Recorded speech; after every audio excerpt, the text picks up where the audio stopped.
काला पहाड़ नंगा नहीं था, बल्कि पेड़ों के घने जंगल से ढका हुआ था जो आसमान की ओर फैला हुआ था। इस जगह को काला पहाड़ इसलिए कहा जाता था क्योंकि सारे पेड़ पूरी तरह से काले थे और ऐसा लग रहा था जैसे यह घूमती हुई राक्षसी ऊर्जा से भरा हुआ हो। जहां तक नजर जाती थी, यह बाकी पहाड़ों से बिल्कुल अलग था। पहाड़ में प्रवेश करते ही मिंग हाओ ने एक गहरी दहाड़ सुनी और क्योई संघनन के तीसरे स्तर के दो राक्षसी जानवर उसकी ओर झपटे। उनके शरीर भेड़ियों जैसे थे, लंबी सांप जैसी पूंछ वाले और पतले फर से ढके हुए। उन्होंने उसे घृणा से घूरा। जैसे ही वे पास पहुंचे, मिंग हाओ रुक गया, फिर तांबे का दर्पण उठाकर उन पर चमकाया। तुरंत राक्षसी जानवर की दाहिनी आंख से खून का एक कीचड़ निकला। उसने एक दयनीय चीख निकाली, जिससे उसका साथी डर गया। मिंग हाओ की आंखें चमक उठी। इस बार दर्पण ने राक्षसी जानवर की आंख को विस्फोटित किया था, न कि उसके नितंबों को। चाओ वुगांग से लड़ते समय भी ऐसा ही हुआ था। उसके पास सोचने का और समय नहीं था। जब वे उससे बचने के लिए आगे बढ़े, तब भी वह तेजी से उनके आगे निकल गया। पांचवें स्तर के दो साधक क्रोधित होकर उसका पीछा करने दौड़े। उनकी उड़ती हुई तलवारें निकलीं और दोनों राक्षसी जानवरों को तुरंत मार गिराया। वे राक्षसी को इकट्ठा करने के लिए भी नहीं रुके। मिंग हाओ का पीछा करते हुए उनके शरीर इंद्रधनुष बन गए। यह एक राक्षसी पर्वत है। मैंने सुना है कि इस चोटी पर एक राक्षस राजा रहता है। मिंग हाओ, इस जगह भागना अपनी मौत ढूंढने का एक तरीका है। भागने की कोई जरूरत नहीं है। वापस आओ और हम बातें कर सकते हैं, शायद कोई सौदा कर ले। दोनों साधक उसका पीछा करते हुए उसे पुकार रहे थे। उनकी आवाजें सच्ची लग रही थीं, लेकिन उनके दिल जानलेवा इरादों से भरे हुए थे। मिंग हाओ ने न तो पीछे मुड़कर देखा और न ही उनकी पुकार का जवाब दिया, बल्कि तेजी से पहाड़ की चोटी की ओर बढ़ गया। कुछ ही देर में वह 7-8 राक्षसी जानवरों के एक समूह से टकरा गया। उनमें से ज्यादातर ची संघनन के तीसरे स्तर पर लग रहे थे। तांबे के दर्पण से उन्हें डराकर वह भाग निकला। बेशक पांचवें स्तर के दो साधकों के पास ऐसी कोई क्षमता नहीं थी, इसलिए उन्हें नरसंहार करके रास्ता बनाना पड़ा। फिर खून से लथपथ राक्षसी खून, जाहिर है उनका अपना नहीं, वे पीछा करते रहे। वे थकने लगे थे। लड़ाई के दौरान उन्होंने और भी ज्यादा औषधीय गोलियां खा ली थीं। लेकिन जैसा कि कहावत है, अगर आप बाघ की सवारी करते हैं तो उतरना मुश्किल होता है। दांत पीसते हुए उन्होंने अपना पीछा जारी रखा। वे अभी भी मेरे पीछे हैं। मिंग हाओ, उसका चेहरा गंभीर था। वह काले पहाड़ पर अब तक की सबसे दूर की यात्रा पर पहुंच चुका था। अगर वह और आगे बढ़ता तो पांचवें स्तर के क्योई संघनन के राक्षसी जानवरों से बचना मुश्किल होता। उसके चेहरे पर एक कठोर भाव उभर आया और जबड़ा भींचकर वह पहाड़ की चोटी की ओर आगे बढ़ा। जब आधी अगरबत्ती जलने लायक समय बीत गया, तो अचानक एक धीमी गर्जना सुनाई दी, मानो पहाड़ का आधा हिस्सा ढक गया हो। एक अंधेरी हवा की तरह एक बहुरंगी विशाल भेड़िया दहाड़ता हुआ उसकी ओर आया। भेड़िए के पैर 6 मीटर लंबे थे और उसकी चमकदार लाल आंखें, जो हत्या के इरादे से चमक रही थीं। पांचवें स्तर की दमनकारी क्योई संघनन आत्मा उससे दूर भाग गई। अगर वह अकेली होती तो उसका कोई खास महत्व नहीं होता, लेकिन उसके पीछे 5 छोटे बहुरंगी भेड़ियों का एक समूह था, जिनके चौथे स्तर के शिखर पर साधना केंद्र थे और साथ ही एक और 5वें स्तर का भेड़िया भी था। उनकी भयंकर दहाड़ से हवा भर गई। मिंग हाओ की आंखें चमक उठी और बिना किसी हिचकिचाहट के उसने तांबे का शीशा उठाकर भेड़ियों की ओर चमकाया। भेड़ियों में से एक के मुंह से एक करुण चीख निकली और उसकी छाती से खून बहने लगा, मानो उसे छुरा घोंपा गया हो। बाकी भेड़िए सदमे में देखते रहे और अनजाने में पीछे हट गए। कुछ क्षण बाद यह समझ नहीं पा रहा था कि वास्तव में क्या हो रहा है, और अनुमानों से भरा हुआ उसने दांत पीसकर आगे बढ़ना शुरू कर दिया। उसके पैरों के नीचे 2 उड़ती हुई तलवारें दिखाई दी, जो उसे पल भर में 30 मीटर से ज्यादा आगे ले गईं। आगे पीछे 5वें स्तर के 2 साधक दिखाई दिए। जब उन्होंने राक्षसी भेड़ियों के झुंड को देखा तो उनके भाव भंग हो गए। हालांकि वे दोनों मिलकर मिंग हाओ का पीछा कर रहे थे, फिर भी उन्हें एक दूसरे से सावधान रहना था। यह क्षेत्र अभी भी रिलायंस संप्रदाय के अधिकार क्षेत्र में था, लेकिन संप्रदाय के द्वार से बाहर निकलने के बाद उनमें से एक का दूसरे को मारना नियमों का उल्लंघन नहीं होता। पीछा करते समय यह कोई बड़ी बात नहीं होती, लेकिन अब वे एक संकट का सामना कर रहे थे। 5वें स्तर के 2 राक्षसी भेड़ियों ने उन्हें धमकी भरी नजरों से देखा। बाकी छोटे राक्षसी भेड़ियों की तो बात ही छोड़िए, दोनों ने तुरंत एक योजना बनाई। तुरंत वे अलग हो गए, एक बाईं ओर और दूसरा दाईं ओर भाग गया। वे तेजी से आगे बढ़े, लेकिन राक्षसी भेड़िए उससे भी तेज चले। वे संवेदनशील राक्षसी जानवर थे और उन्हें तांबे के दर्पण के साथ साथ मिंग हाओ का भी एक अद्भुत डर महसूस हो रहा था। हालांकि उनकी भयंकर दहाड़ के बीच वह भाग निकला, जिसके बाद 2 क्योई संघनन 5वां काला पहाड़ नंगा नहीं था, बल्कि पेड़ों के घने जंगल से ढका हुआ था जो आसमान की ओर फैला हुआ था। इस जगह को काला पहाड़ इसलिए कहा जाता था क्योंकि सारे पेड़ पूरी तरह से काले थे और ऐसा लग रहा था जैसे यह घूमती हुई राक्षसी ऊर्जा से भरा हुआ हो। जहां तक नजर जाती थी, यह बाकी पहाड़ों से बिल्कुल अलग था। पहाड़ में प्रवेश करते ही मिंग हाओ ने एक गहरी दहाड़ सुनी और क्योई संघनन के तीसरे स्तर के 2 राक्षसी जानवर उसकी ओर झपटे। उनके शरीर भेड़ियों जैसे थे, लंबी सांप जैसी पूंछ वाले और पतले फर से ढके हुए। उन्होंने उसे घृणा से घूरा। जैसे ही वे पास पहुंचे, मिंग हाओ रुक गया, फिर तांबे का दर्पण उठाकर उन पर चमकाया। तुरंत राक्षसी जानवर की दाहिनी आंख से खून का एक कीचड़ निकला। उसने एक दयनीय चीख निकाली, जिससे उसका साथी डर गया। मिंग हाओ की आंखें चमक उठी। इस बार दर्पण ने राक्षसी जानवर की आंख को विस्फोटित किया था, न कि उसके नितंबों को। चाओ वुगांग से लड़ते समय भी ऐसा ही हुआ था। उसके पास सोचने का और समय नहीं था। जब वे उससे बचने के लिए आगे बढ़े, तब भी वह तेजी से उनके आगे निकल गया। 5वें स्तर के 2 साधक क्रोधित होकर उसका पीछा करने दौड़े। उनकी उड़ती हुई तलवारें निकलीं और दोनों राक्षसी जानवरों को तुरंत मार गिराया। वे राक्षसी को इकट्ठा करने के लिए भी नहीं रुके। मिंग हाओ का पीछा करते हुए उनके शरीर इंद्रधनुष बन गए। यह एक राक्षसी पर्वत है। मैंने सुना है कि इस चोटी पर एक राक्षस राजा रहता है। मिंग हाओ, इस जगह भागना अपनी मौत ढूंढने का एक तरीका है। भागने की कोई जरूरत नहीं है। वापस आओ और हम बातें कर सकते हैं, शायद कोई सौदा कर लें। दोनों साधक उसका पीछा करते हुए उसे पुकार रहे थे। उनकी आवाजें सच्ची लग रही थीं, लेकिन उनके दिल जानलेवा इरादों से भरे हुए थे। मिंग हाओ ने न तो पीछे मुड़कर देखा और न ही उनकी पुकार का जवाब दिया, बल्कि तेजी से पहाड़ की चोटी की ओर बढ़ गया। कुछ ही देर में वह 7-8 राक्षसी जानवरों के एक समूह से टकरा गया। उनमें से ज्यादातर ची संघनन के तीसरे स्तर पर लग रहे थे। तांबे के दर्पण से उन्हें डराकर वह भाग निकला। बेशक 5वें स्तर के 2 साधकों के पास ऐसी कोई क्षमता नहीं थी, इसलिए उन्हें नरसंहार करके रास्ता बनाना पड़ा। फिर खून से लथपथ राक्षसी खून, जाहिर है उनका अपना नहीं, वे पीछा करते रहे। वे थकने लगे थे। लड़ाई के दौरान उन्होंने और भी ज्यादा औषधीय गोलियां खा ली थीं। लेकिन जैसा कि कहावत है, अगर आप बाघ की सवारी करते हैं तो उतरना मुश्किल होता है। दांत पीसते हुए उन्होंने अपना पीछा जारी रखा। वे अभी भी मेरे पीछे हैं। मिंग हाओ, उसका चेहरा गंभीर था। वह काले पहाड़ पर अब तक की सबसे दूर की यात्रा पर पहुंच चुका था। अगर वह और आगे बढ़ता तो 5वें स्तर के क्योई संघनन के राक्षसी जानवरों से बचना मुश्किल होता। उसके चेहरे पर एक कठोर भाव उभर आया और जबड़ा भींचकर वह पहाड़ की चोटी की ओर आगे बढ़ा। जब आधी अगरबत्ती जलने लायक समय बीत गया तो अचानक एक धीमी गर्जना सुनाई दी, मानो पहाड़ का आधा हिस्सा ढक गया हो। एक अधेरी हवा की तरह एक बहुरंगी विशाल भेड़िया दहाड़ता हुआ उसकी ओर आया। भेड़िए के पैर 6 मीटर लंबे थे और उसकी चमकदार लाल आंखें, जो हत्या के इरादे से चमक रही थीं। 5वें स्तर की दमनकारी क्योई संघनन आत्मा उससे दूर भाग गई।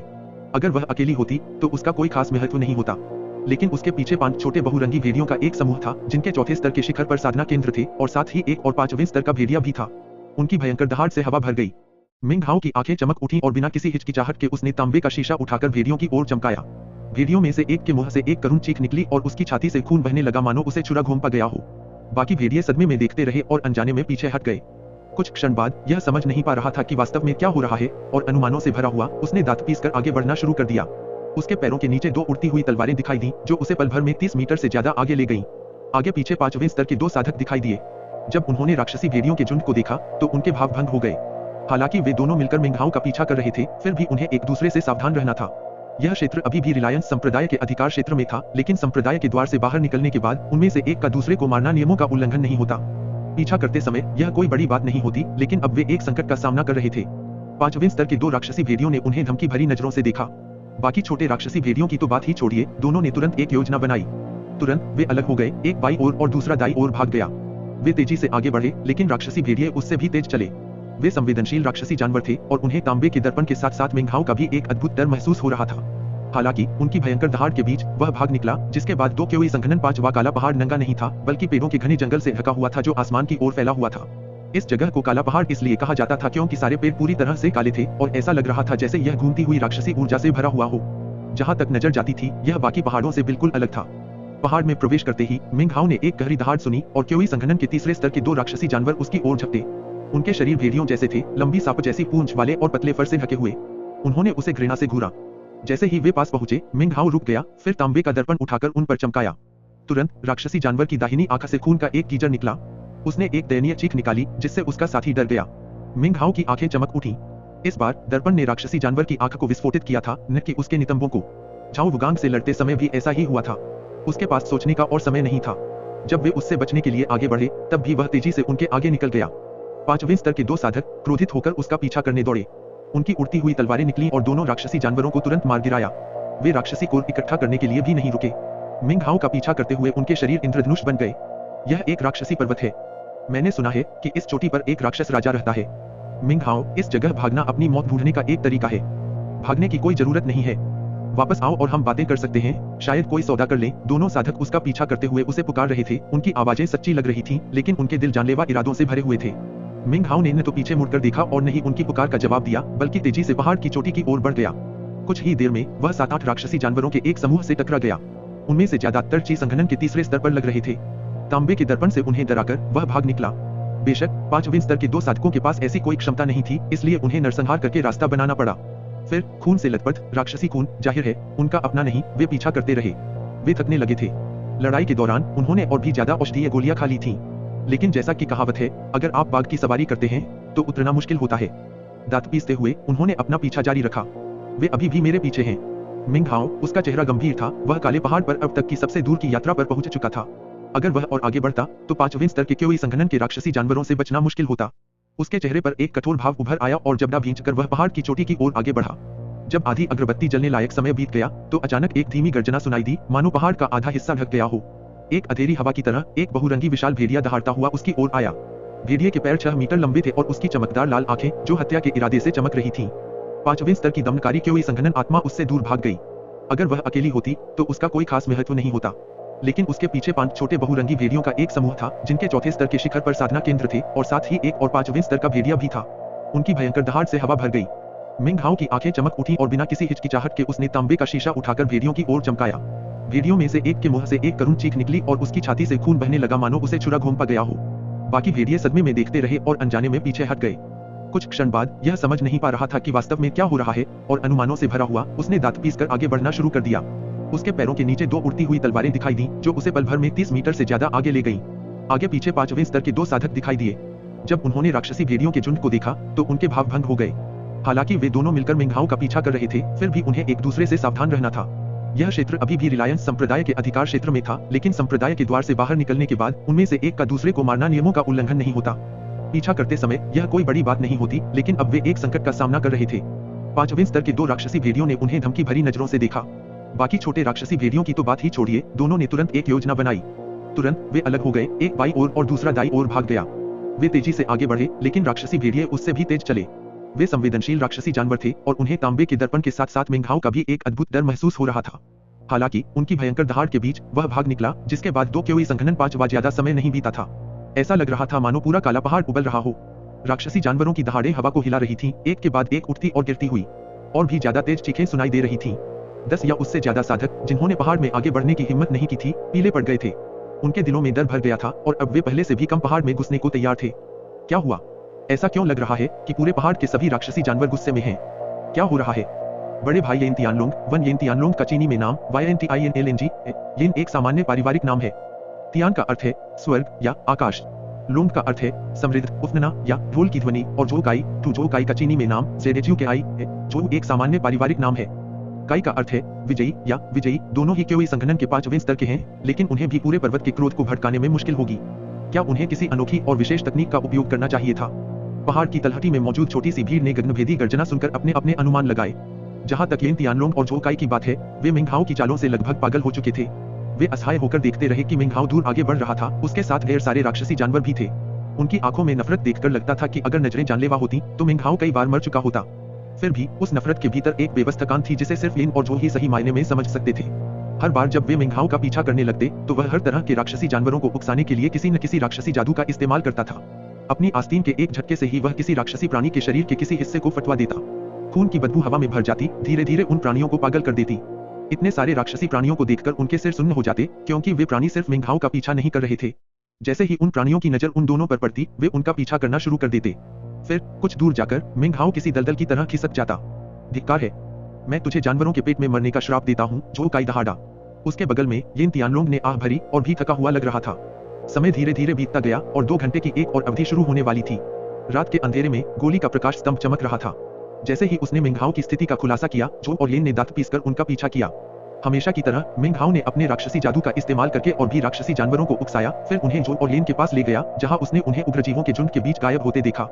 यह कैसे हो सकता है कि वह पहले ही किसी राक्षसी जीव द्वारा निगला न गया हो? जो और येन हड्डियों तक थक चुके थे, जबकि मिंग हाओ ऊर्जा से भरकर उछलकूद कर रहा था। यह देखकर उनमें घृणा की भावना भर गई और उनके मसूड़ों में घृणा से खुजली होने लगी, लेकिन वे कुछ नहीं कर सकते थे। सच कहूं तो मिंग हाओ भी थक गया था। हर बार जब गोली चमकती तो उसे तुरंत कुछ राक्षसी जानवरों का ध्यान आकर्षित करना पड़ता। बेशक तांबे के दर्पण ने उसे सबसे तेज जीवों को चीखते हुए रोकने में मदद की, जिससे उसे भागने का समय मिल गया। अगर ऐसा न होता तो वह कब का थकान के मारे जमीन पर गिर गया होता। अचानक उसे एहसास हुआ कि वह पहाड़ की चोटी पर पहुंच गया है।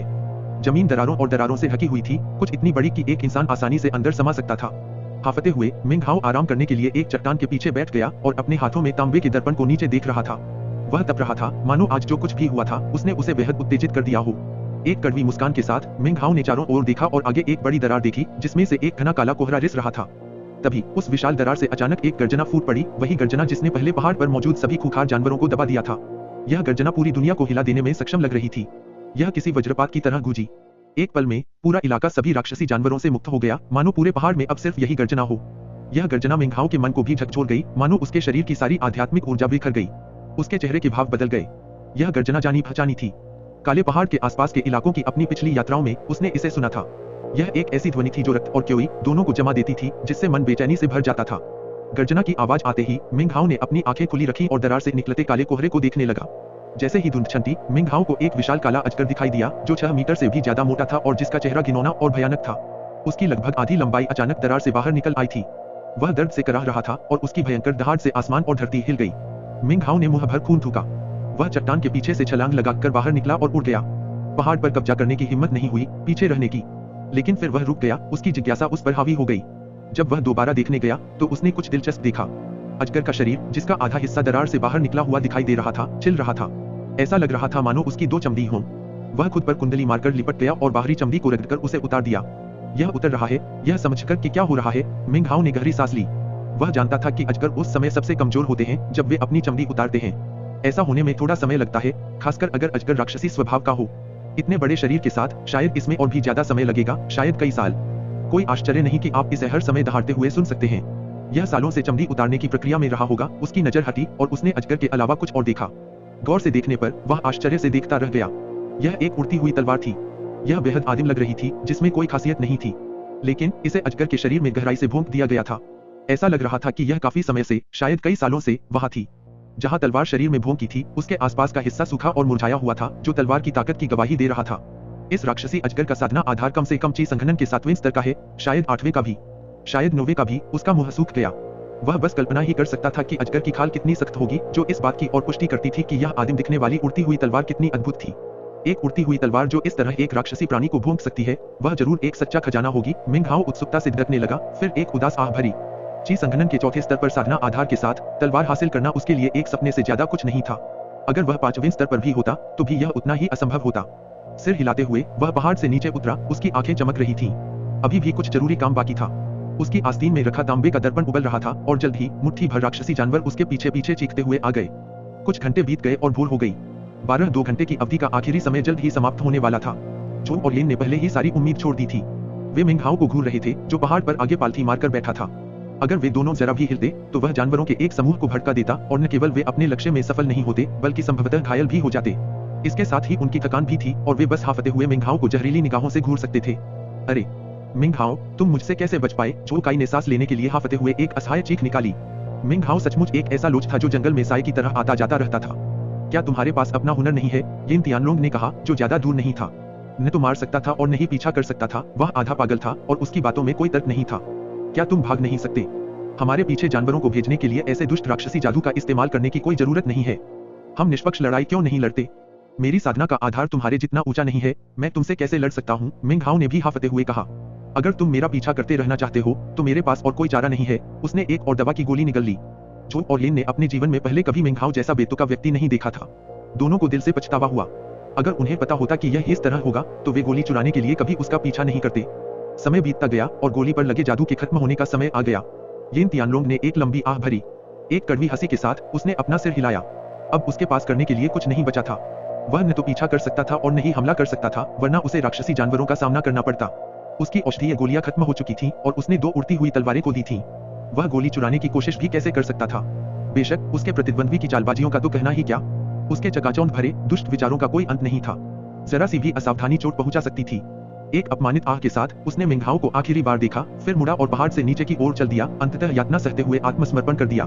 जाते हुए जो काई अनिर्णय की स्थिति में था। भोर करीब आ रही थी और 12वें 2 घंटे के कालखंड का अंत भी, और उसके साथ ही मिंग हाओ के थैले से औषधीय गोली का खुलना भी।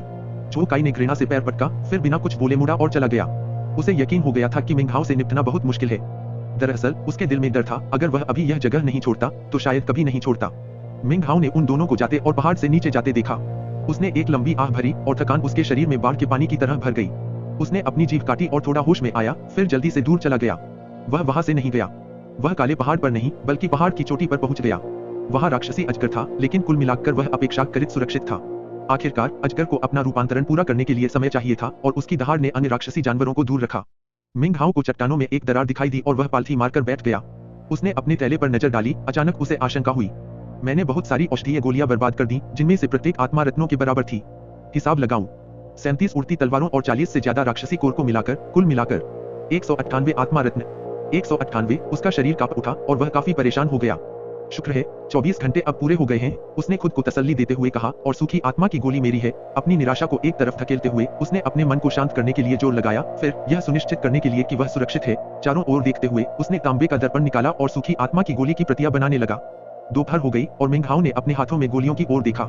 10 सूखी आत्मा की गोलियां। उसने मुस्कुराने की कोशिश की, लेकिन निराशा अभी भी उसके चेहरे पर साफ दिखाई दे रही थी।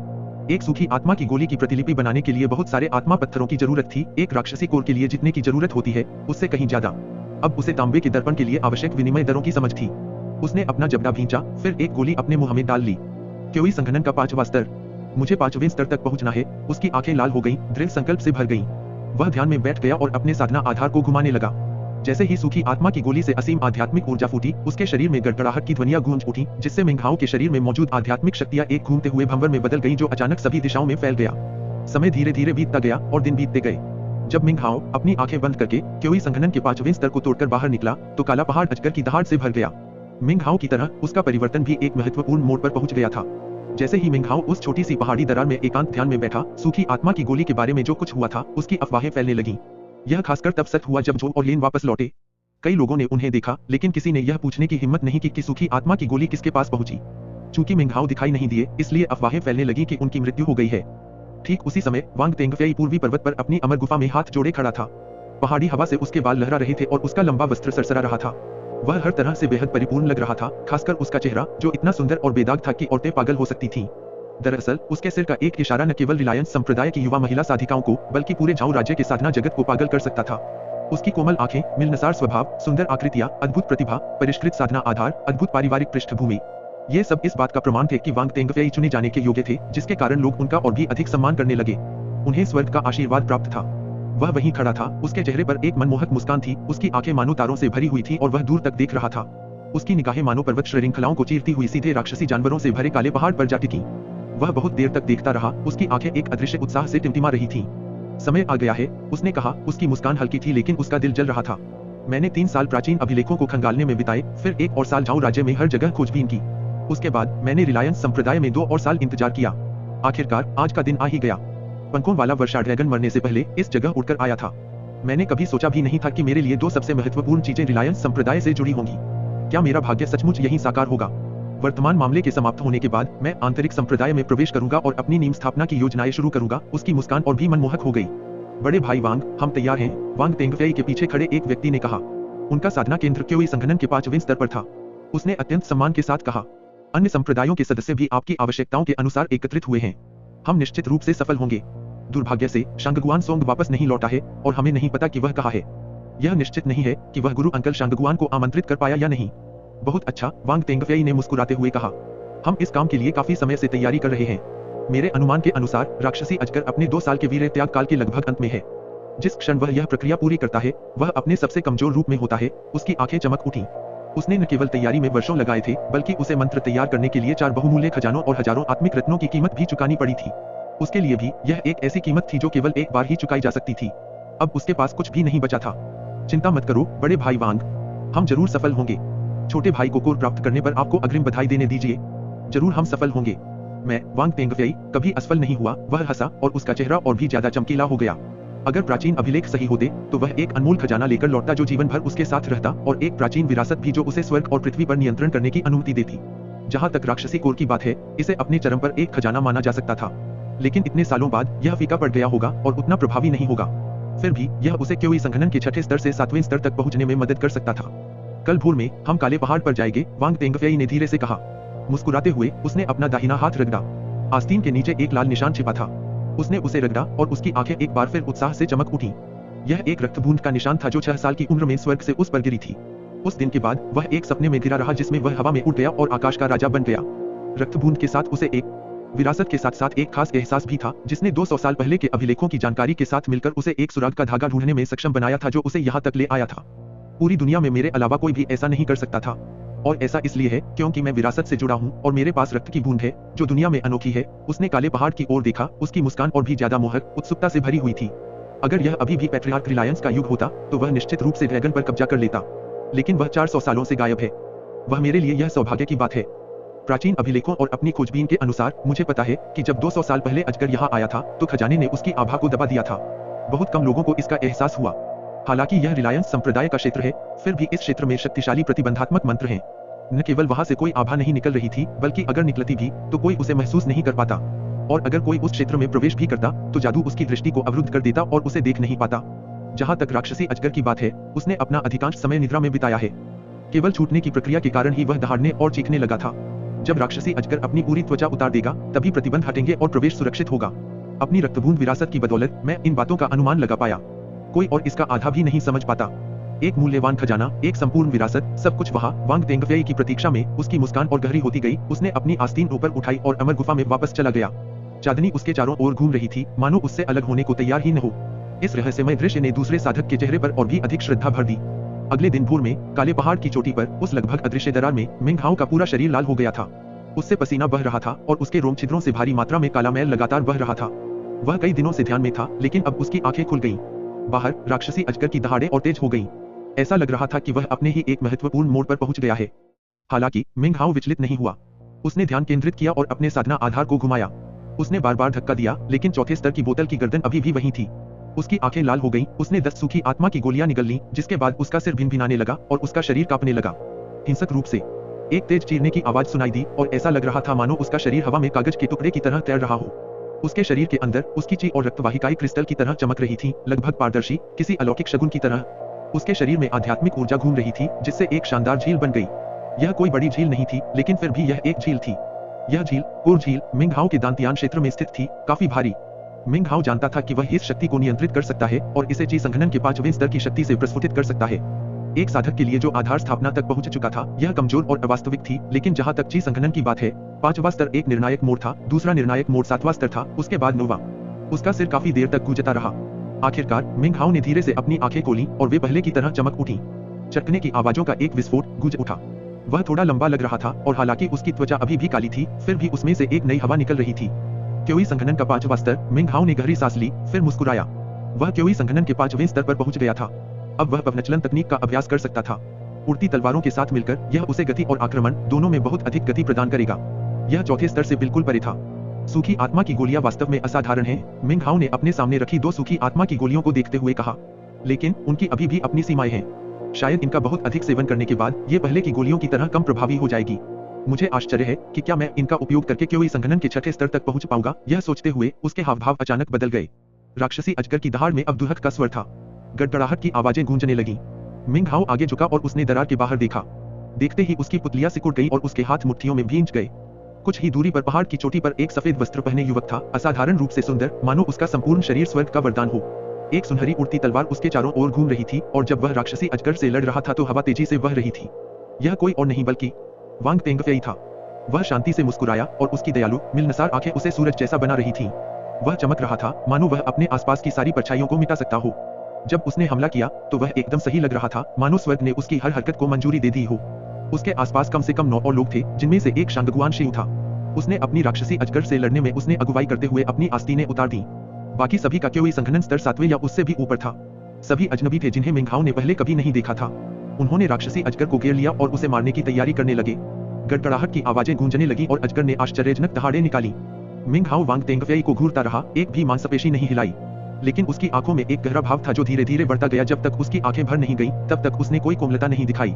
थोड़ी देर बाद राक्षसी अजगर की दहाड़ें और भी दयनीय होती गई और उसके शरीर पर जख्मों ने धावा बोल दिया।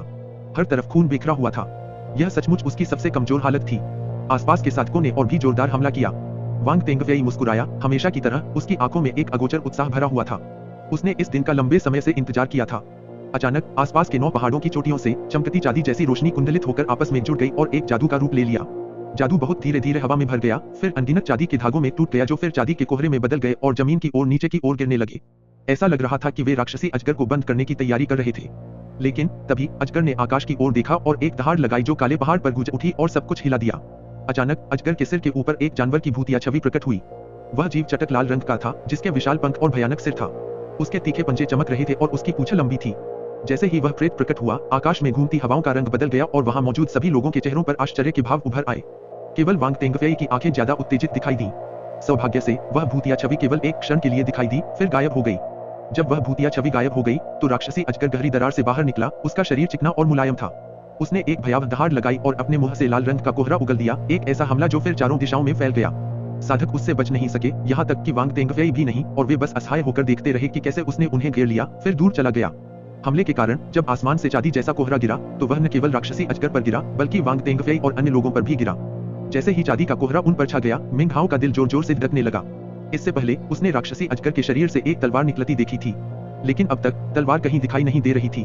बिना जरा सी भी हिचकिचाहट के वह उछल पड़ा और जिंदगी में पहले से कहीं ज्यादा तेज गति से एक उड़ती हुई तलवार पर कूद गया और पहाड़ की चोटी और उस बड़ी दरार की ओर तेजी से बढ़ गया।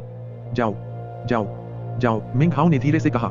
सुरक्षा की परवाह किए बिना वह हवा में फैली अजीब सी गंध को नजरअंदाज करते हुए दरार जैसी गुफा में घुस गया। जैसे ही वह गुफा में और अंदर गया, उसने एक विशाल सांप की खाल देखी जिसमें एक छोटी आदिम सी दिखने वाली तलवार फंसी हुई थी। बिना रुके उसने तलवार पकड़ ली। उसका दिल धड़क रहा था, चेहरा उत्तेजना से लाल हो गया था। जैसे ही वह जाने वाला था, उसकी आंखें चौड़ी हो गईं। अपनी अत्यधिक उत्तेजना के बावजूद वह अभी भी सदमे से हाफ रहा था। वह चीज असल में एक अजगर की खाल थी, लेकिन वह कुछ और भी थी, कुछ ऐसा जो बेहद डरावना था, जिसे मिंग हाओ ने अपनी जिंदगी में पहले कभी नहीं देखा था। वह एक जीव की लाश थी, एक विशाल मुरझाई हुई लाश, कई 100 मीटर लंबी। काला पहाड़ अंदर से खोखला लग रहा था और जीव की लाश उसके आधे से ज्यादा हिस्से में फैली हुई थी। 2 विशाल, ज्यादातर टूटे हुए पंख भी दिखाई दे रहे थे। मृत होने के बावजूद उस जीव का विशाल भयानक सिर बेहद डरावना था। यह जीव बिल्कुल उस भूतिया छवि जैसा दिख रहा था जो अभी अभी दिखाई दी थी, और अब यह स्पष्ट था कि तथाकथित राक्षसी अजगर असल में उस जीव की पूंछ थी। एक पूंछ जो राक्षस बन जाती है, मिंग हाओ ने स्तब्ध होकर कहा। यह कौन सा राक्षसी जानवर है? अगर यह राक्षसी जानवर है तो इसका कोई राक्षसी कोर जरूर होगा। उसने अपना जबड़ा भींच लिया। राक्षसी कोर इकट्ठा करने के अपने अनुभव के आधार पर वह उस जीव के पेट में नहीं होगा। ज्यादातर राक्षसी कोर सिर में थे। वह उस भयानक दिखने वाले सिर की ओर झपटा और उस आदिम सी दिखने वाली तलवार के एक वार से उसे चीर डाला। अंदर एक मुरझाया हुआ राक्षसी कोर था। उसने उसे पकड़ लिया और जाने ही वाला था कि अचानक उसका दिल और भी जोर से धड़कने लगा। अपनी वर्तमान स्थिति से वह देख सकता था कि उस जीव के सिर के नीचे एक कंकाल था। कौन जाने कितने सालों से वह कंकाल सिर के नीचे दबा पड़ा था। कंकाल के बगल में एक सुनहरे रंग का थैला था। खोलता हुआ मिंग हाओ को अचानक लगा कि उसकी किस्मत यही है। उसने तलवार, राक्षसी कोर और अब एक सुनहरा थैला हासिल कर लिया था। उसने उसे झपट लिया, फिर हवा की तरह गुफा से बाहर निकला और फिर अविश्वसनीय उत्साह से भरकर पहाड़ से नीचे उतर गया। मैं मालामाल हो गया। इस बार मैं सचमुच मालामाल हो गया। मिंग हाओ गुफा के अंदर सिर्फ 10 सांसें ही ले पाया था और 10 सांसों में ही वह पहाड़ से गायब हो गया। जैसे ही उसकी परछाई गायब हुई, आसमान में छाए चांदी के कोहरे से एक आकृति नीचे उतरने लगी। यह सफेद लबादा पहने एक व्यक्ति था, वांग तेंगफेई। अपनी आस्तीन फड़फड़ाते हुए वह धीरे धीरे नीचे उतरा। उसने एक पल इधर उधर देखा, फिर तेजी से उसकी ओर बढ़ा। गुफा वांग तेंगफेई इतना उत्साहित लग रहा था कि अगर कोई उसे देख लेता तो चौंक जाता। उसके चेहरे पर ऐसा भाव किसी ने पहले कभी नहीं देखा था। दूसरों के लिए वांग तेंगफेई एक चुना हुआ व्यक्ति था, सौम्य भाव, मधुर मुस्कान और सुंदर रूप रंग वाला, हर तरह से परिपूर्ण। लेकिन उस पल वह अपनी खुशी जाहिर करने से खुद को नहीं रोक सका। उसने इस पल के लिए वर्षों से तैयारी की थी, इतने संसाधन खर्च किए थे, सब कुछ इस मुकाम तक पहुंचने के लिए, एक ऐसा मुकाम जिसका वह वर्षों से इंतजार कर रहा था। आखिरकार उसके पास एक ऐसा खजाना होगा जिसे वह जीवन भर अपने साथ रख सकेगा। उसका दिल उन्मादी उत्साह से लगभग फट गया। रिलायंस संप्रदाय में शामिल होने का उसका एक मुख्य कारण यह खजाना हासिल करना था। जितनी तेजी से हो सके वह गुफा में दाखिल हुआ। जब उसकी नजर उस विशाल भयावह लाश पर पड़ी तो वह जोर से हंसा और उसकी आंखें चमक उठी। वह उस जीव की पूंछ की ओर दौड़ा जो राक्षसी अजगर में बदल गई थी। उसने कुछ देर इधर उधर देखा, फिर उसके चेहरे पर उलझन के भाव उभर आए। उसकी आंखें चौड़ी हो गईं। पूरी लाश पर नजर डालने के बाद वह स्तब्ध सा खड़ा रहा। क्या हो रहा है? ऐसा नहीं हो सकता। खजाना तभी मिल सकता है जब अजगर अपनी खाल उतार दे। अंदर जाने का एकमात्र सुरक्षित समय अभी है। यह यहाँ कैसे नहीं हो सकता? यह नामुमकिन है। उसकी आंखों में एक विभत्स भाव भर आया और उसका सिर घूम गया। उसने लाश को फिर से ढूंढा, उस जगह की तलाश में जहां उसे याद था कि तलवार निकली होनी चाहिए थी। जब उसे वह मिली तो साफ था कि तलवार पहले ही ले जाई जा चुकी थी। वांग तेंगफेई का शरीर कांपने लगा और उसकी आंखों में एक अविश्वसनीय रोष प्रकट हुआ। उसने एक ऐसी चीख मारी जिससे पूरा काला पहाड़ हिल गया। तभी उसने देखा कि लाश का सिर चीर दिया गया था और राक्षसी को निकाल दिया गया था। जब उसने कंकाल देखा तो उसका मन और भी उदास हो गया और उसने मुश्किल से उसकी तरफ देखा। उसका पूरा शरीर क्रोध से जंगली लग रहा था। वह बाहर भागा और अपनी आस्तीन ऊपर उठाई, इस उम्मीद में कि उसकी बाह पर पड़े रक्तबूंद से कुछ प्रतिक्रिया होगी। लेकिन कोई प्रतिक्रिया नहीं हुई। दरअसल ऐसा लग रहा था मानो रक्तबूंद मिट गई हो। उसने काले पहाड़ को ऊपर नीचे ढूंढा, लेकिन कुछ नहीं मिला। आखिरकार वह मूक बधिर होकर गुफा में लौटा और उस जीव की लाश को देखा। उसने एक और तीखी चीख मारी। मैंने प्राचीन ग्रंथों की खोज में 3 साल बिताए। 3 साल साधना के लिए बिल्कुल समय नहीं। मैंने लाखों आत्मा पत्थर खर्च किए, इससे पहले कि मुझे 200 साल पहले का वह सुराग मिला जो मुझे उड़ते हुए वर्षा ड्रैगन तक ले गया। उसका शरीर कांप उठा और उसका चेहरा विकृत हो गया। उसमें जो भी सुंदरता थी वह चली गई, उसकी जगह पागलपन ने ले ली। मैंने झाऊ राज्य में पहाड़ों और जंगलों में 1 साल खोज में बिताया। मैं हर जगह सभी जिलों में गया। रक्तबूंद की प्रतिक्रियाओं ने आखिरकार मुझे यहाँ पहुंचा दिया। उसकी आंखें लाल हो गईं, उसने गुस्से से अपनी मुट्ठियां भींच लीं। जो कोई भी उसे इस तरह देखता वह सचमुच बहुत हैरान हो जाता। खजाने के लिए मैंने इस शापित रिलायंस संप्रदाय में अपनी आध्यात्मिक शिक्षा शुरू करने का निश्चय किया। धिक्कार है, धिक्कार है। मुझे लगभग 3 साल से यह सब सहना पड़ रहा है। उसका दिल दुख रहा था, मानो किसी अदृश्य तलवार ने उसके अहंकार को चूर चूर कर दिया हो। अब तक उसने सचमुच कभी सोचा भी नहीं था कि वह असफल हो सकता है। ड्रैगन को दबाने का मंत्र तैयार करने के लिए मैंने अपने बचे हुए सभी स्पिरिट स्टोन खर्च कर दिए। मैंने अपने कुल के कुछ अनमोल प्रभाव का इस्तेमाल करके प्राचीन उड़ते हुए रेनड्रैगन के बारे में जानकारी को बाहर आने से रोका। मैंने अपने कुल के सदस्यों की मदद भी ठुकरा दी क्योंकि मैं चाहता था कि खजाना और विरासत ही मेरे प्रशिक्षण का असली शुरुआती बिंदु हो। वह कौन था? मेरा खजाना किसने छीन लिया? उसका शरीर जोर से कांप रहा था, उसका सिर चकरा रहा था और उसका खून खौल रहा था। उसने इतना कुछ खर्च किया था और किसी और को फायदा हुआ था। उसने अपने सफेद वस्त्र पर मुंह भर खून थूक दिया जिससे वह लाल हो गया। यह नश्वर संसार में किसी ऐसे व्यक्ति जैसा था जिसने वधू मूल्य चुकाया, एक आलीशान सजी हुई हवेली खरीदी, सबसे सुंदर दुल्हन ढूंढी, फिर एक शानदार विवाह भोज का आयोजन किया जिसमें उसने अनगिनत दोस्तों और परिवार को आमंत्रित किया। फिर सबकी आंखों के सामने उत्सुकता से भरकर वह विवाह कक्ष में दाखिल हुआ और अपनी सुंदर लाल दुल्हन को लाल शादी के आंचल में देखा, फिर खुद को उस पर फेंक दिया। अचानक उसे पता चला कि वह एक अलग ही इंसान बन गया है। उसकी हर चीज अचानक किसी और के हाथों में जा रही थी, यहाँ तक कि उसका चेहरा भी छीन लिया गया था। मेरी प्राचीन साधना तलवार किसने ले ली? वांग तेंगफेई फिर से शोक से चिल्लाया, फिर एक और खून थूका। वह कुछ कदम पीछे हट गया, उसका चेहरा पीला पड़ गया था, उसकी आंखें पागलपन से जल रही थीं। वह इसे स्वीकार नहीं कर सका, बिल्कुल नहीं। इससे पहले वह कभी असफल नहीं हुआ था, कभी नहीं। यह उसके अहंकार के साथ मिलकर उसके हृदय में एक प्रबल अपमानित क्रोध भर गया। वह खजाना किसने चुरा लिया जिससे मैं साधना जगत को धिक्कारने की योजना बना रहा था? इस मुकाम तक पहुंचने के लिए चुकाई गई कीमत के बारे में सोचते हुए उसने एक और खून खासा। उसका वस्त्र अब लगभग वह पूरी तरह लाल हो गया और लड़खड़ाते हुए पीछे की ओर भागा। तुमने सिर्फ खजाना नहीं बल्कि राक्षसी कोर भी ले लिया। उसके बिना मैं 7वें स्तर तक नहीं पहुंच सकता। तुम कौन हो? तुम कौन हो जिसने मेरा भाग्य छीन लिया? वह मेरा खजाना था, वह मेरा राक्षसी कोर था। खोज जारी रखते हुए उसका चेहरा पागलपन से विकृत हो गया, लेकिन कोई फायदा नहीं हुआ। जैसे ही वह अपनी जान बचाकर भागा, उसकी दयनीय दहाड़ मेंघाओं के कानों तक पहुंची। उसकी आंखें उत्साह से चमक उठी और वह और भी तेजी से भागा। मैं अमीर हूँ, सच में बहुत अमीर। उसका दिल तेजी से धड़कने लगा और उसका मुंह सूखने लगा और उसकी गति तब तक बढ़ती रही जब तक कि वह उसकी पिछली गति सीमा से कहीं ज्यादा नहीं हो गई। कुछ ही समय बीता था कि वह दक्षिण पर्वत पर अमर गुफा तक पहुंच गया। उसने अंदाजा लगा लिया था कि उसने जो खजाने लिए हैं वे वांग तेंगफेई के लिए बहुत महत्वपूर्ण हैं। चूंकि उसने उन्हें लगभग चुरा ही लिया था, इसलिए वह उनके अस्तित्व की सार्वजनिक घोषणा नहीं कर सकता था। वह खुद को भी छिपाना चाहता था, लेकिन अगर वह ऐसा करता तो इससे उसकी ओर और ज्यादा ध्यान जाता। इसके बजाय उसे खुद को खुले में रखना चाहिए और तर्क की स्थिति में रहना चाहिए, साहसी और आश्वस्त होना चाहिए और न्याय उसके पक्ष में होना चाहिए। उसने अपने होंठ चाटे और उसकी आंखें चमक उठी। हालांकि फैती के पास अभी भी अमर गुफा खोलने वाली जेड पर्ची थी, मिंग हाओ के पास अभी भी बड़ी बहन जू द्वारा दी गई एक और जेड पर्ची थी, जिससे वह जानता था कि दरवाजा खुल सकता है। अगर सिर्फ एक ही चाबी होती तो वह दरवाजा कैसे खोल पाती जब वह उस समय अपने आत्मा रत्नों की गिनती कर रहा था। जब वह अमर गुफा में दाखिल हुआ तो उसने फैती को नहीं देखा। पहले तो वह चिंतित हुआ, लेकिन फिर उसे एहसास हुआ कि भले ही फैती भोला लग रहा था, लेकिन वह वास्तव में बहुत चालाक था और खुद का फायदा नहीं उठाने देगा। इसके बारे में और न सोचते हुए वह पालथी मारकर बैठ गया, एक गहरी सांस ली और सोने का थैला निकाला। उसे देखकर उसकी खुशी और भी बढ़ गई और जब उसने उसे खोला तो वह धीरे से खुद से बुदबुदाने लगा। यह बहुत बड़ा है, लगता है इसमें क्या समा सकता है। बात पूरी भी नहीं हुई थी कि उसका शरीर अकड़ गया और उसने एक और सांस ली। जब उसने अपने बैग में देखा तो उसका दिमाग खाली हो गया, फिर भिनभिनाने लगा। हे भगवान, हे भगवान, मैं सचमुच अमीर हूँ। बैग को पकड़ते ही उसके हाथ कांपने लगे। उसे अपने विचारों को फिर से व्यवस्थित करने में कुछ पल लगे। उसने कांपते हाथ से एक स्पिरिट स्टोन निकाला। बैग में रखे स्पिरिट स्टोन उसके दूसरे स्पिरिट स्टोन जैसे नहीं थे, लगभग एक उंगली जितने बड़े। उनमें घूमती आध्यात्मिक ऊर्जा घनी नहीं थी और उनके अंदर एक अजीब सी घूमती हुई धुंध भी थी। और उस बैग के अंदर कुल मिलाकर 2000 से ज्यादा स्पिरिट स्टोन थे। उसने अपनी पूरी जिंदगी में इतनी बड़ी दौलत कभी नहीं देखी थी। एक पल के लिए तो वह सांस भी नहीं ले पाया। उसका शरीर कांप उठा और वह शून्य भाव से देखता रहा। आत्मा के पत्थरों के अलावा बैग में बस कुछ कपड़े और कुछ अन्य सामान ही थे। मिंग हाओ के माथे से पसीना टपकने लगा। अमर गुफा के अंदर गर्मी तो नहीं थी, लेकिन उसका शरीर मानो जल रहा हो। थोड़ी देर बाद वह हंसने लगा, खुशी से भरी एक जोरदार हंसी। ये आत्मा के पत्थर अजीब हैं। ये बड़े हैं, लेकिन इनकी आध्यात्मिक ऊर्जा औसत है। लेकिन मात्रा, हा हा हा। कुछ देर बाद उसने खुद को संभाला। अपने होंठ चाटते हुए उसने अपनी एक और चीज निकाली, मुरझाया हुआ राक्षसी कोर। उसने उसे देखा, उसकी आंखें तेजी से चमक रही थीं। उसने एक गहरी सांस ली। वह विशालकाय राक्षसी जानवर कई सालों से मरा हुआ होगा। आखिरकार उसकी पूंछ एक राक्षसी अजगर में बदल गई। जब वह जिंदा था तो वह अविश्वसनीय रूप से शक्तिशाली रहा होगा। और उसका राक्षसी कोर। मिंग हाओ की सांसें उस कठोर सूखे कोर को देखते ही तेज हो गईं। उसने तांबे का दर्पण निकाला, उसकी कुछ प्रतिकृतियां बनाने के इरादे से। जैसे ही उसने उसे बाहर निकाला और राक्षसी कोर को उसकी सतह पर रखने से पहले ही दर्पण अचानक इतनी तेजी से जलने लगा कि मिंग हाओ का हाथ लगभग घायल हो गया। दर्पण से एक अदृश्य शक्ति फूट पड़ी, राक्षसी कोर की ओर बढ़ते हुए।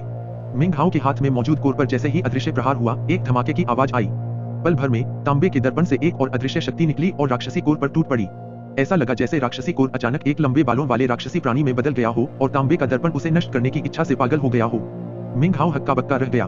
उसने तुरंत आईना पकड़ लिया और दर्द सहते हुए उसे वापस अपने थैले में ठूस दिया। डेमोनिक कोर धड़ाम से जमीन पर गिरा। उसकी मुरझाई हुई सतह पर अब ढेर सारी छोटी छोटी दरारें दिखाई दे रही थीं। अरे, यह एक डेमोनिक कोर है, कोई रोएदार डेमोनिक जानवर नहीं। मिंग हाओ दर्द से कराहते हुए कोर को उठाने के लिए दौड़ा। यह तो अच्छी बात थी कि मुरझाए हुए डेमोनिक कोर की बाहरी परत सख्त थी। तांबे के आईने के जोरदार प्रहार ने उसकी सतह को नुकसान पहुंचाया था और अब एक छोटी सी चमकती हुई गोली दिखाई दे रही थी जिसमें से सुगंध आ रही थी। घनी आध्यात्मिक ऊर्जा का एक ऐसा नमूना। इसने अमर गुफा को तुरंत भर दिया और उसकी आंखों में चमक आ गई। तांबे के दर्पण की तीव्र प्रतिक्रिया को देखते हुए उसने उसकी नकल करने की हिम्मत नहीं की। वह एक पल के लिए झिझका, फिर उसे रख दिया। एक और गहरी सांस लेने के बाद उसने अपनी तीसरी उपलब्धि, छोटी आदिम दिखने वाली तलवार, निकाली। उसे अपने सामने रखते हुए वह मुस्कुराया। यह तलवार अविश्वसनीय रूप से तेज है। यह राक्षसी अजगर को भी चीर सकती थी और उस विशाल राक्षस का सिर भी चीर सकती थी। यह निश्चित रूप से कुछ खास है। उसने अपने हाथ में छोटी तलवार को देखा। यह सोने या लोहे की नहीं बल्कि लकड़ी की बनी थी। इसकी सतह पर सोने की कुछ धुंधली रेखाएं थीं जिनमें किसी प्रकार के जादुई गुण प्रतीत हो रहे थे। हालांकि यह आदिम लग रही थी, लकड़ी की उड़ती तलवार और उसकी अविश्वसनीय तीक्ष्णता के बारे में सोचकर ही मेंघाओ अविश्वसनीय रूप से उत्साहित हो गया। इस खजाने का जरूर कोई खास इतिहास होगा। मेंघाओ ने लकड़ी की तलवार घुमाई, फिर उसे जमीन में घोंप दिया। तलवार आसानी से अंदर चली गई। मुस्कुराते हुए मेंघाओ ने उसे बाहर निकाला, पहले से भी ज्यादा खुश। अचानक उसने अपना सिर उठाया, हैरान। उसने महसूस किया कि अमर गुफा में आध्यात्मिक ऊर्जा अचानक पहले से कम हो गई थी। दरअसल ऐसा लग रहा था कि वह पूरी तरह से गायब हो गई है। हालांकि वहां पहले से बहुत ज्यादा आध्यात्मिक ऊर्जा नहीं थी, फिर भी उसका पूरी तरह से गायब हो जाना संभव नहीं होना चाहिए। आध्यात्मिक ऊर्जा स्वर्ग और पृथ्वी की क्यों थी, जो विभिन्न पर्वतों से महाध्वनियों की तरह प्रवाहित होती थी। रिलायंस संप्रदाय ऐसा ही एक स्थान था। आध्यात्मिक ऊर्जा का बिना किसी कारण के अचानक सूख जाना असंभव होना चाहिए। उत्सुकता से मेंघाओ ने अपनी आभा को स्थिर किया और अपनी इंद्रियों को इधर उधर घुमाते हुए एकाग्र हुआ। अचानक उसने लकड़ी की तलवार की ओर देखा। उसके चेहरे पर अविश्वास छा गया। उसने अभी अभी पाया था कि कमरे की सारी आध्यात्मिक ऊर्जा लकड़ी की तलवार द्वारा अवशोषित कर ली गई थी। तलवार, क्या यह आध्यात्मिक ऊर्जा सोख सकती है? मेंघाओ चौंक गया। एक पल बाद उसने अपने बैग पर थपथपाया और एक स्पिरिट स्टोन निकाला। उसे तलवार के पास रखकर उसने देखा कि लगभग 10 सांसों के अंतराल में स्पिरिट स्टोन धीरे धीरे काला पड़ गया। उसने स्पिरिट स्टोन को वापस उठा लिया। स्पिरिट स्टोन के खोने का उसे थोड़ा दुख तो हुआ, लेकिन साथ ही उत्साह भी हुआ। यह तलवार, यह सचमुच एक महान खजाना है। उसने दृढ़ निश्चय के साथ तलवार को देखा, फिर धीरे से उसे अपनी एक उंगली पर घुमाया। आसानी से उसने एक घाव को चीर दिया। मेंघाओ ने अपने साधना आधार पर ध्यान केंद्रित किया। निश्चित रूप से उसने महसूस किया कि उसके शरीर की आध्यात्मिक ऊर्जा उस घाव के माध्यम से लगातार बाहर निकल रही है। उसने अपनी उंगली ढक ली। उसकी आंखों में उत्साह साफ झलक रहा था। कुछ ही क्षणों में घाव भर गया और मेंघाओ तलवार को देखता रहा, मूर्खतापूर्ण हंसी हंस रहा था। अगर मैं किसी जादूगर से लड़ते समय इस तलवार का इस्तेमाल करता तो मुझे बस उन्हें काटना होता और उनकी आध्यात्मिक ऊर्जा खत्म हो जाती और मैं उन्हें रौंद सकता था। अफसोस की बात है कि मेरे पास सिर्फ एक ही है। अगर मेरे पास 2, 10 या 100 होती तो मैं अपने प्रतिद्वंद्वी की आध्यात्मिक ऊर्जा और भी तेजी से खत्म कर सकता था। यह कितना आश्चर्यजनक होगा। उसके मन में एक छवि उभरी कि वह 100 लकड़ी की तलवारें चला रहा है जो सभी वांग तेंगवेई के शरीर में चुभ रही हैं। काले पहाड़ में उसकी यात्रा और उन सभी आत्मा पत्थरों को खर्च करना निश्चित रूप से इसके लायक था। यह सोचकर उसने अचानक एक गहरी सांस ली और तांबे का दर्पण बाहर निकाला। मुझे आश्चर्य है कि कितने आत्मा पत्थर। वह एक पल के लिए झिझका, लेकिन यह सोचना बंद नहीं कर सका कि तलवार कितनी अद्भुत थी। उसने उसे दर्पण पर रख दिया। जैसे ही वह सतह से टकराई, दर्पण चमक उठा और तलवार अंदर चली गई। मेंघाओ ने ऐसा पहले कभी नहीं देखा था और इससे उसे काफी झटका लगा। उसने शीशे को पकड़ने की कोशिश की ताकि वह रुक जाए, लेकिन बहुत धीमा था। लकड़ी की तलवार गायब हो चुकी थी। क्या हो रहा है? अरे शीशे, उस तलवार को पाने के लिए मुझे कितनी तकलीफों से गुजरना पड़ा। तुम ठीक है, शांत हो जाओ, शांत हो जाओ। थोड़ा हाफते हुए उसने खुद को शांत होने पर मजबूर किया। कुछ देर सोचने के बाद उसने एक स्पिरिट स्टोन निकाला और शीशे पर रख दिया। वह गायब हो गया। क्या इसने नकल की प्रक्रिया शुरू कर दी है? मेंघाओ का दिल जोर से धड़का और चिंतित भाव से उसने एक और स्पिरिट स्टोन डाल दिया। 1, 2, 3। उसके चेहरे पर एक निराशाजनक भाव उभर आया। शीशा एक अथाह गड्ढे जैसा था। ज्यादा समय बीतने से पहले ही मेंघाओ उसमें 200 स्पिरिट स्टोन डाल चुका था। अरे, वह रुकना चाहता था, लेकिन इस हद तक पहुंचकर कुछ भी हासिल नहीं करना चाहता था। साथ ही वह जानता था कि अगर उसने अभी हार मान ली तो इसका मतलब होगा शीशे की नकल करने की क्षमता को खोना। वह अपनी हताशा बर्दाश्त कर सका और स्पिरिट स्टोन डाल दिए। 300, 400 और फिर 1000 तक। उसका चेहरा पीला पड़ गया। एक और स्पिरिट स्टोन बढ़ाते हुए उसका हाथ कांप उठा। यह कब खत्म होगा? आईने, क्या तुम मेरे सारे स्पिरिट स्टोन चुरा रहे हो? उसने दांत पीस लिए। वह पहले ही 1000 स्पिरिट स्टोन डाल चुका था। अब वह हार नहीं मान सकता था। जुए के आदि जैसी लाल आंखों से उसने और स्पिरिट स्टोन डाले। आखिरकार जब उसने 2000वां स्टोन डाला तो आईने में चमकीली बहुरंगी रोशनी चमकने लगी, जो इस बात का संकेत थी कि नकल शुरू हो गई है। इस समय तक मेंघाओ थोड़ा सुन्न हो गया था। वह चुपचाप बहुरंगी रोशनी को देखता रहा, जो कुछ सेकंड में धीरे धीरे गायब हो गई। जब रोशनी चली गई तो आईने पर 2 एक जैसी लकड़ी की तलवारें थीं। जब उसने उन्हें देखा तो उसके चेहरे पर कुछ रंग लौट आया। उसने उन्हें उठा लिया। उदासी, गुस्से और दर्द से लेकर कई तरह की भावनाओं का अनुभव कर रहा था। वह बस खुद को दिलासा दे सकता था। कोई बात नहीं, कोई बात नहीं, उसने दांत पीसते हुए खुद से बुदबुदाया। आखिर 2000 स्पिरिट स्टोन्स की क्या कीमत है? बस एक छोटी सी चीज। बिना कुछ पुराना छोड़े नया नहीं मिल सकता। ये 2 लकड़ी की तलवारें रखना तो बनता है। उसने ट्रिफ शब्द बोला। इस खजाने का जरूर कोई खास इतिहास होगा। मेंघाओ ने लकड़ी की तलवार घुमाई, फिर उसे जमीन में घोंप दिया। तलवार आसानी से अंदर चली गई।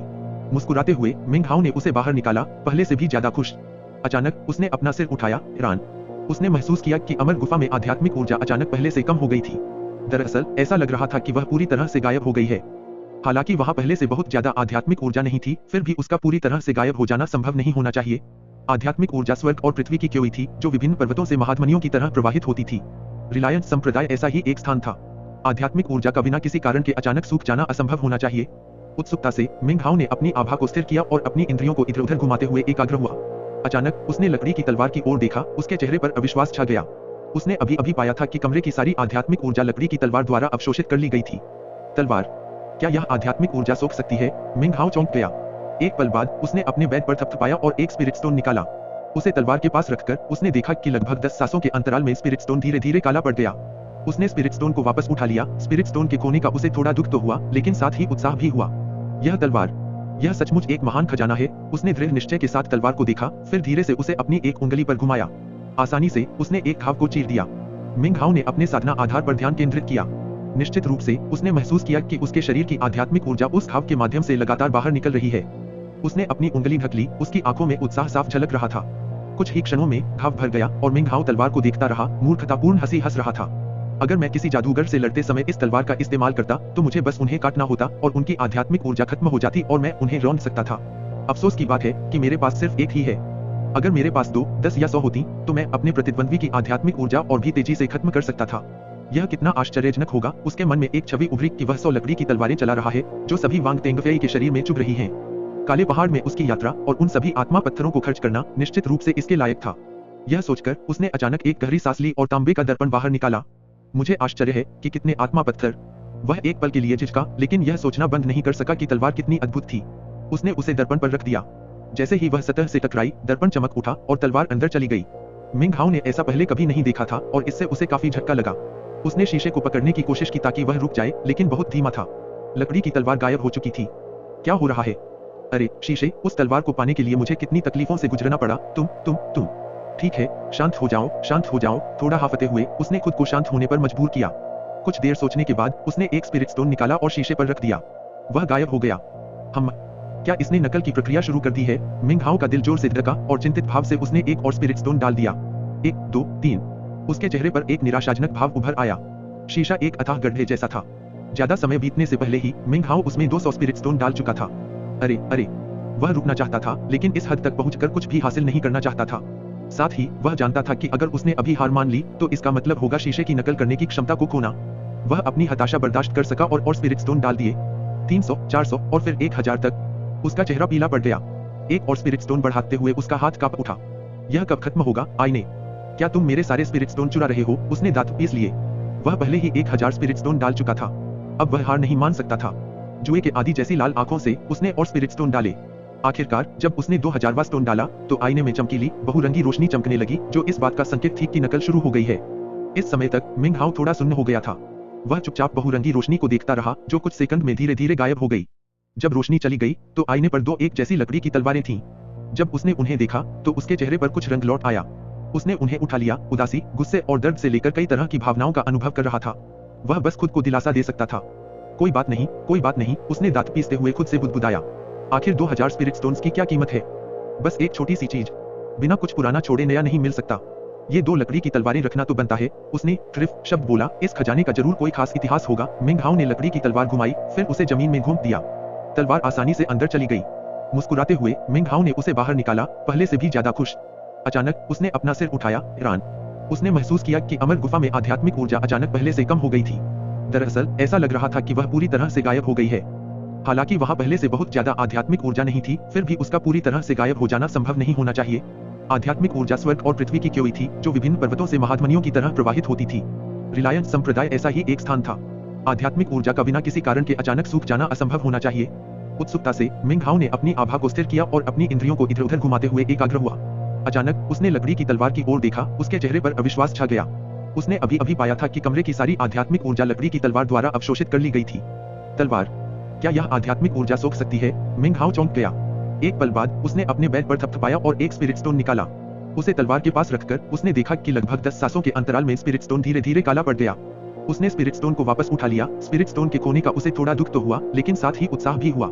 यह तलवार, यह सचमुच एक महान खजाना है। उसने दृढ़ निश्चय के साथ तलवार को देखा, फिर धीरे से उसे अपनी एक उंगली पर घुमाया। आसानी से उसने एक घाव को चीर दिया। मिंग हाओ ने अपने साधना आधार पर ध्यान केंद्रित किया। निश्चित रूप से उसने महसूस किया कि उसके शरीर की आध्यात्मिक ऊर्जा उस घाव के माध्यम से लगातार बाहर निकल रही है। उसने अपनी उंगली ढक ली, उसकी आंखों में उत्साह साफ झलक रहा था। कुछ ही क्षणों में घाव भर गया और मिंग हाओ तलवार को देखता रहा, मूर्खतापूर्ण हंसी हंस रहा था। अगर मैं किसी जादूगर से लड़ते समय इस तलवार का इस्तेमाल करता तो मुझे बस उन्हें काटना होता और उनकी आध्यात्मिक ऊर्जा खत्म हो जाती और मैं उन्हें रौंद सकता था। अफसोस की बात है कि मेरे पास सिर्फ एक ही है। अगर मेरे पास 2, 10 या 100 होती तो मैं अपने प्रतिद्वंद्वी की आध्यात्मिक ऊर्जा और भी तेजी से खत्म कर सकता था। यह कितना आश्चर्यजनक होगा। उसके मन में एक छवि उभरी कि वह 100 लकड़ी की तलवारें चला रहा है जो सभी वांग तेंगफेई के शरीर में चुभ रही हैं। काले पहाड़ में उसकी यात्रा और उन सभी आत्मा पत्थरों को खर्च करना निश्चित रूप से इसके लायक था।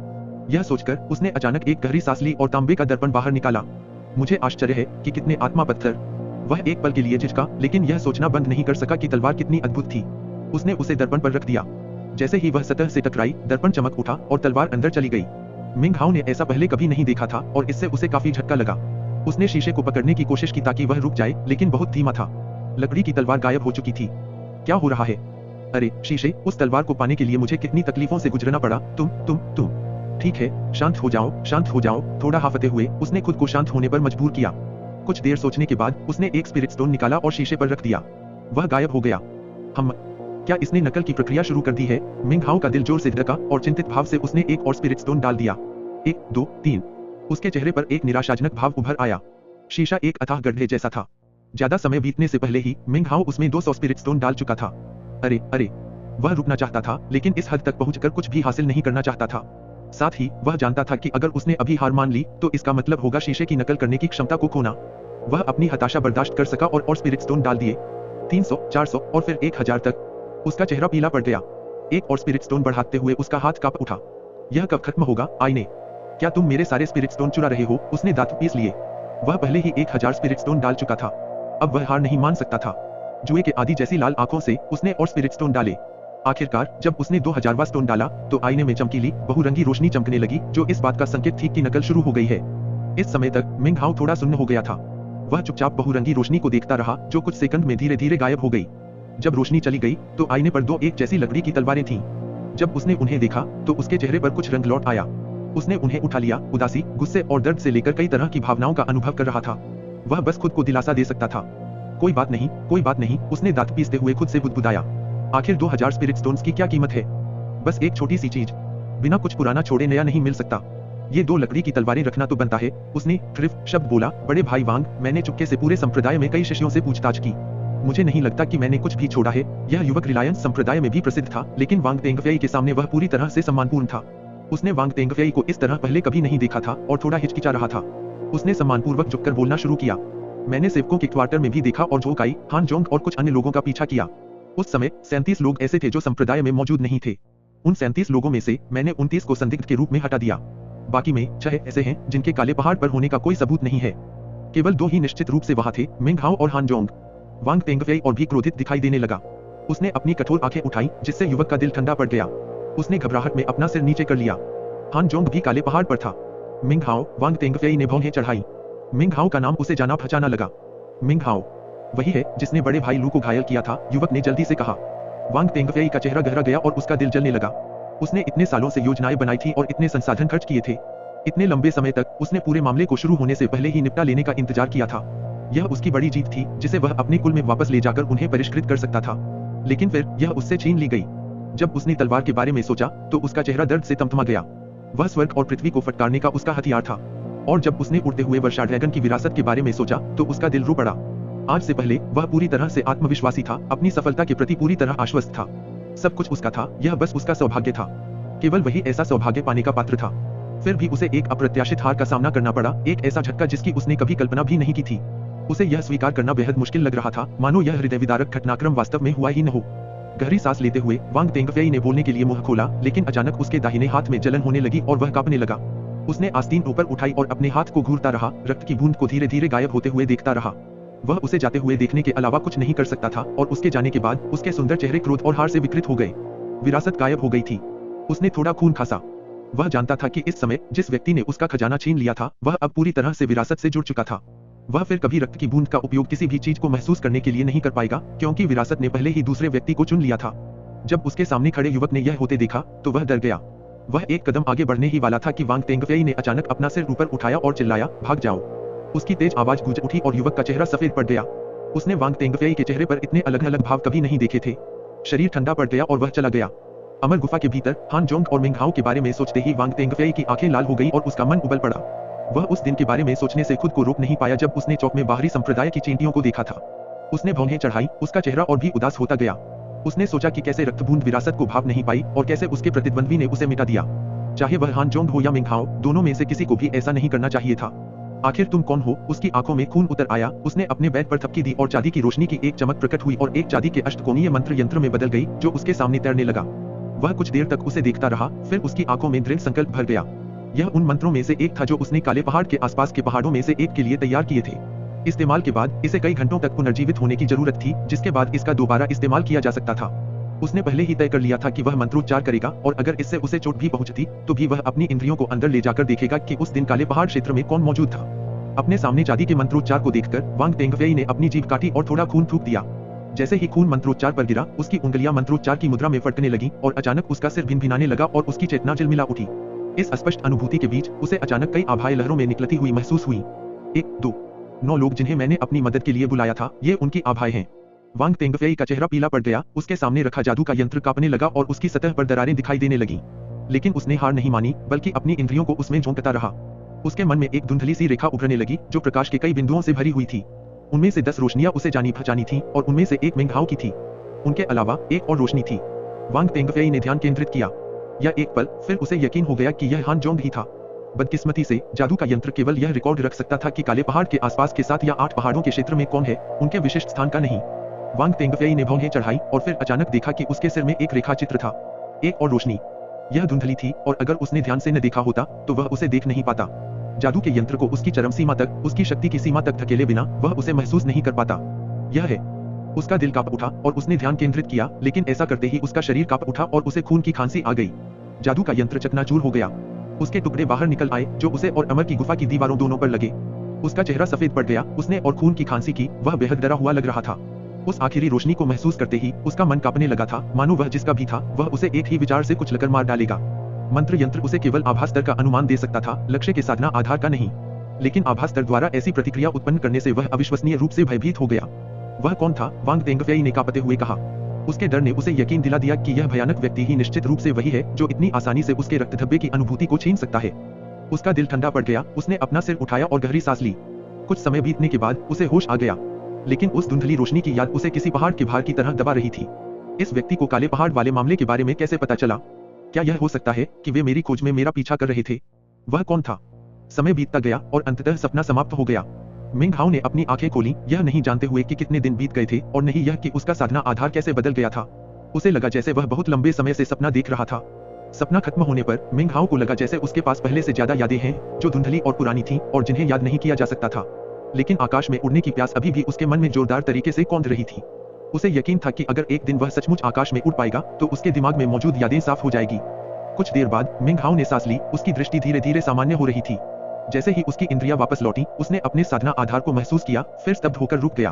क्योंकि संघनन का छठा स्तर, उसकी आंखें तेजी से चमक उठी और अपने साधना आधार की अच्छी तरह से जांच करने के बाद वह खुशी से लगभग पागल हो गया। उसने राजसी कोर झील और उसके भीतर तैरते हुए राक्षसी कोर को महसूस किया और एक अद्भुत एहसास उस पर हावी होने लगा। मैं सचमुच क्योंकि संघनन के छठे स्तर पर पहुंच गया हूं। वह खड़ा होते हुए कांप उठा, फिर जोर से हंसा। उसकी हंसी अमर की गुफा में गूंज उठी। उत्साह से वह फिर से पालथी मारकर बैठ गया, आंखें बंद कर ली और अपनी इंद्रियों को इधर-उधर घुमाने लगा। ऐसा लग रहा था जैसे वह अपने आसपास की हर चीज को बारीकी से महसूस कर सकता है। दरअसल अचानक उसे बाहर फैटी की आवाज सुनाई दी। मिंगहाओ, तुम बदकिस्मत थे। तुमने गोली खा ली, लेकिन मैं नहीं चाहता था कि इससे तुम्हें कोई नुकसान हो। प्लीज मुझे परेशान मत करो। बेचारे बूढ़े मास्टर फैटी, मैं असल में तुमसे ज्यादा बदकिस्मत हूँ। क्या तुम्हें पता था कि हमारा धंधा खत्म हो गया है? वो तो चुरा लिया गया। फैटी अमर गुफा के बाहर एक छोटी सी आग के सामने उपदू बैठा था, पीले कागज के पैसे जलाते हुए उसका चेहरा दर्द से लाल हो रहा था। मिंगहाओ, जब तुम आत्मा बन जाओगे तो तुम्हें वापस आकर मेरी मदद करनी होगी। देखो मैं तुम्हारे लिए कितना कागज जला रहा हूँ। उसके चेहरे पर आंसू बह रहे थे क्योंकि वह रोता बिलखता कागज के पैसे जलाता रहा। तुम एक गरीब परिवार से हो, लेकिन चिंता मत करो, मैं मास्टर फैटी तुम्हारी देखभाल करने के लिए यहाँ हूँ। मैं रोज तुम्हारे लिए कागज जलाने आऊंगा ताकि अगले जन्म में तुम घर खरीद सको और पत्नी पा सको।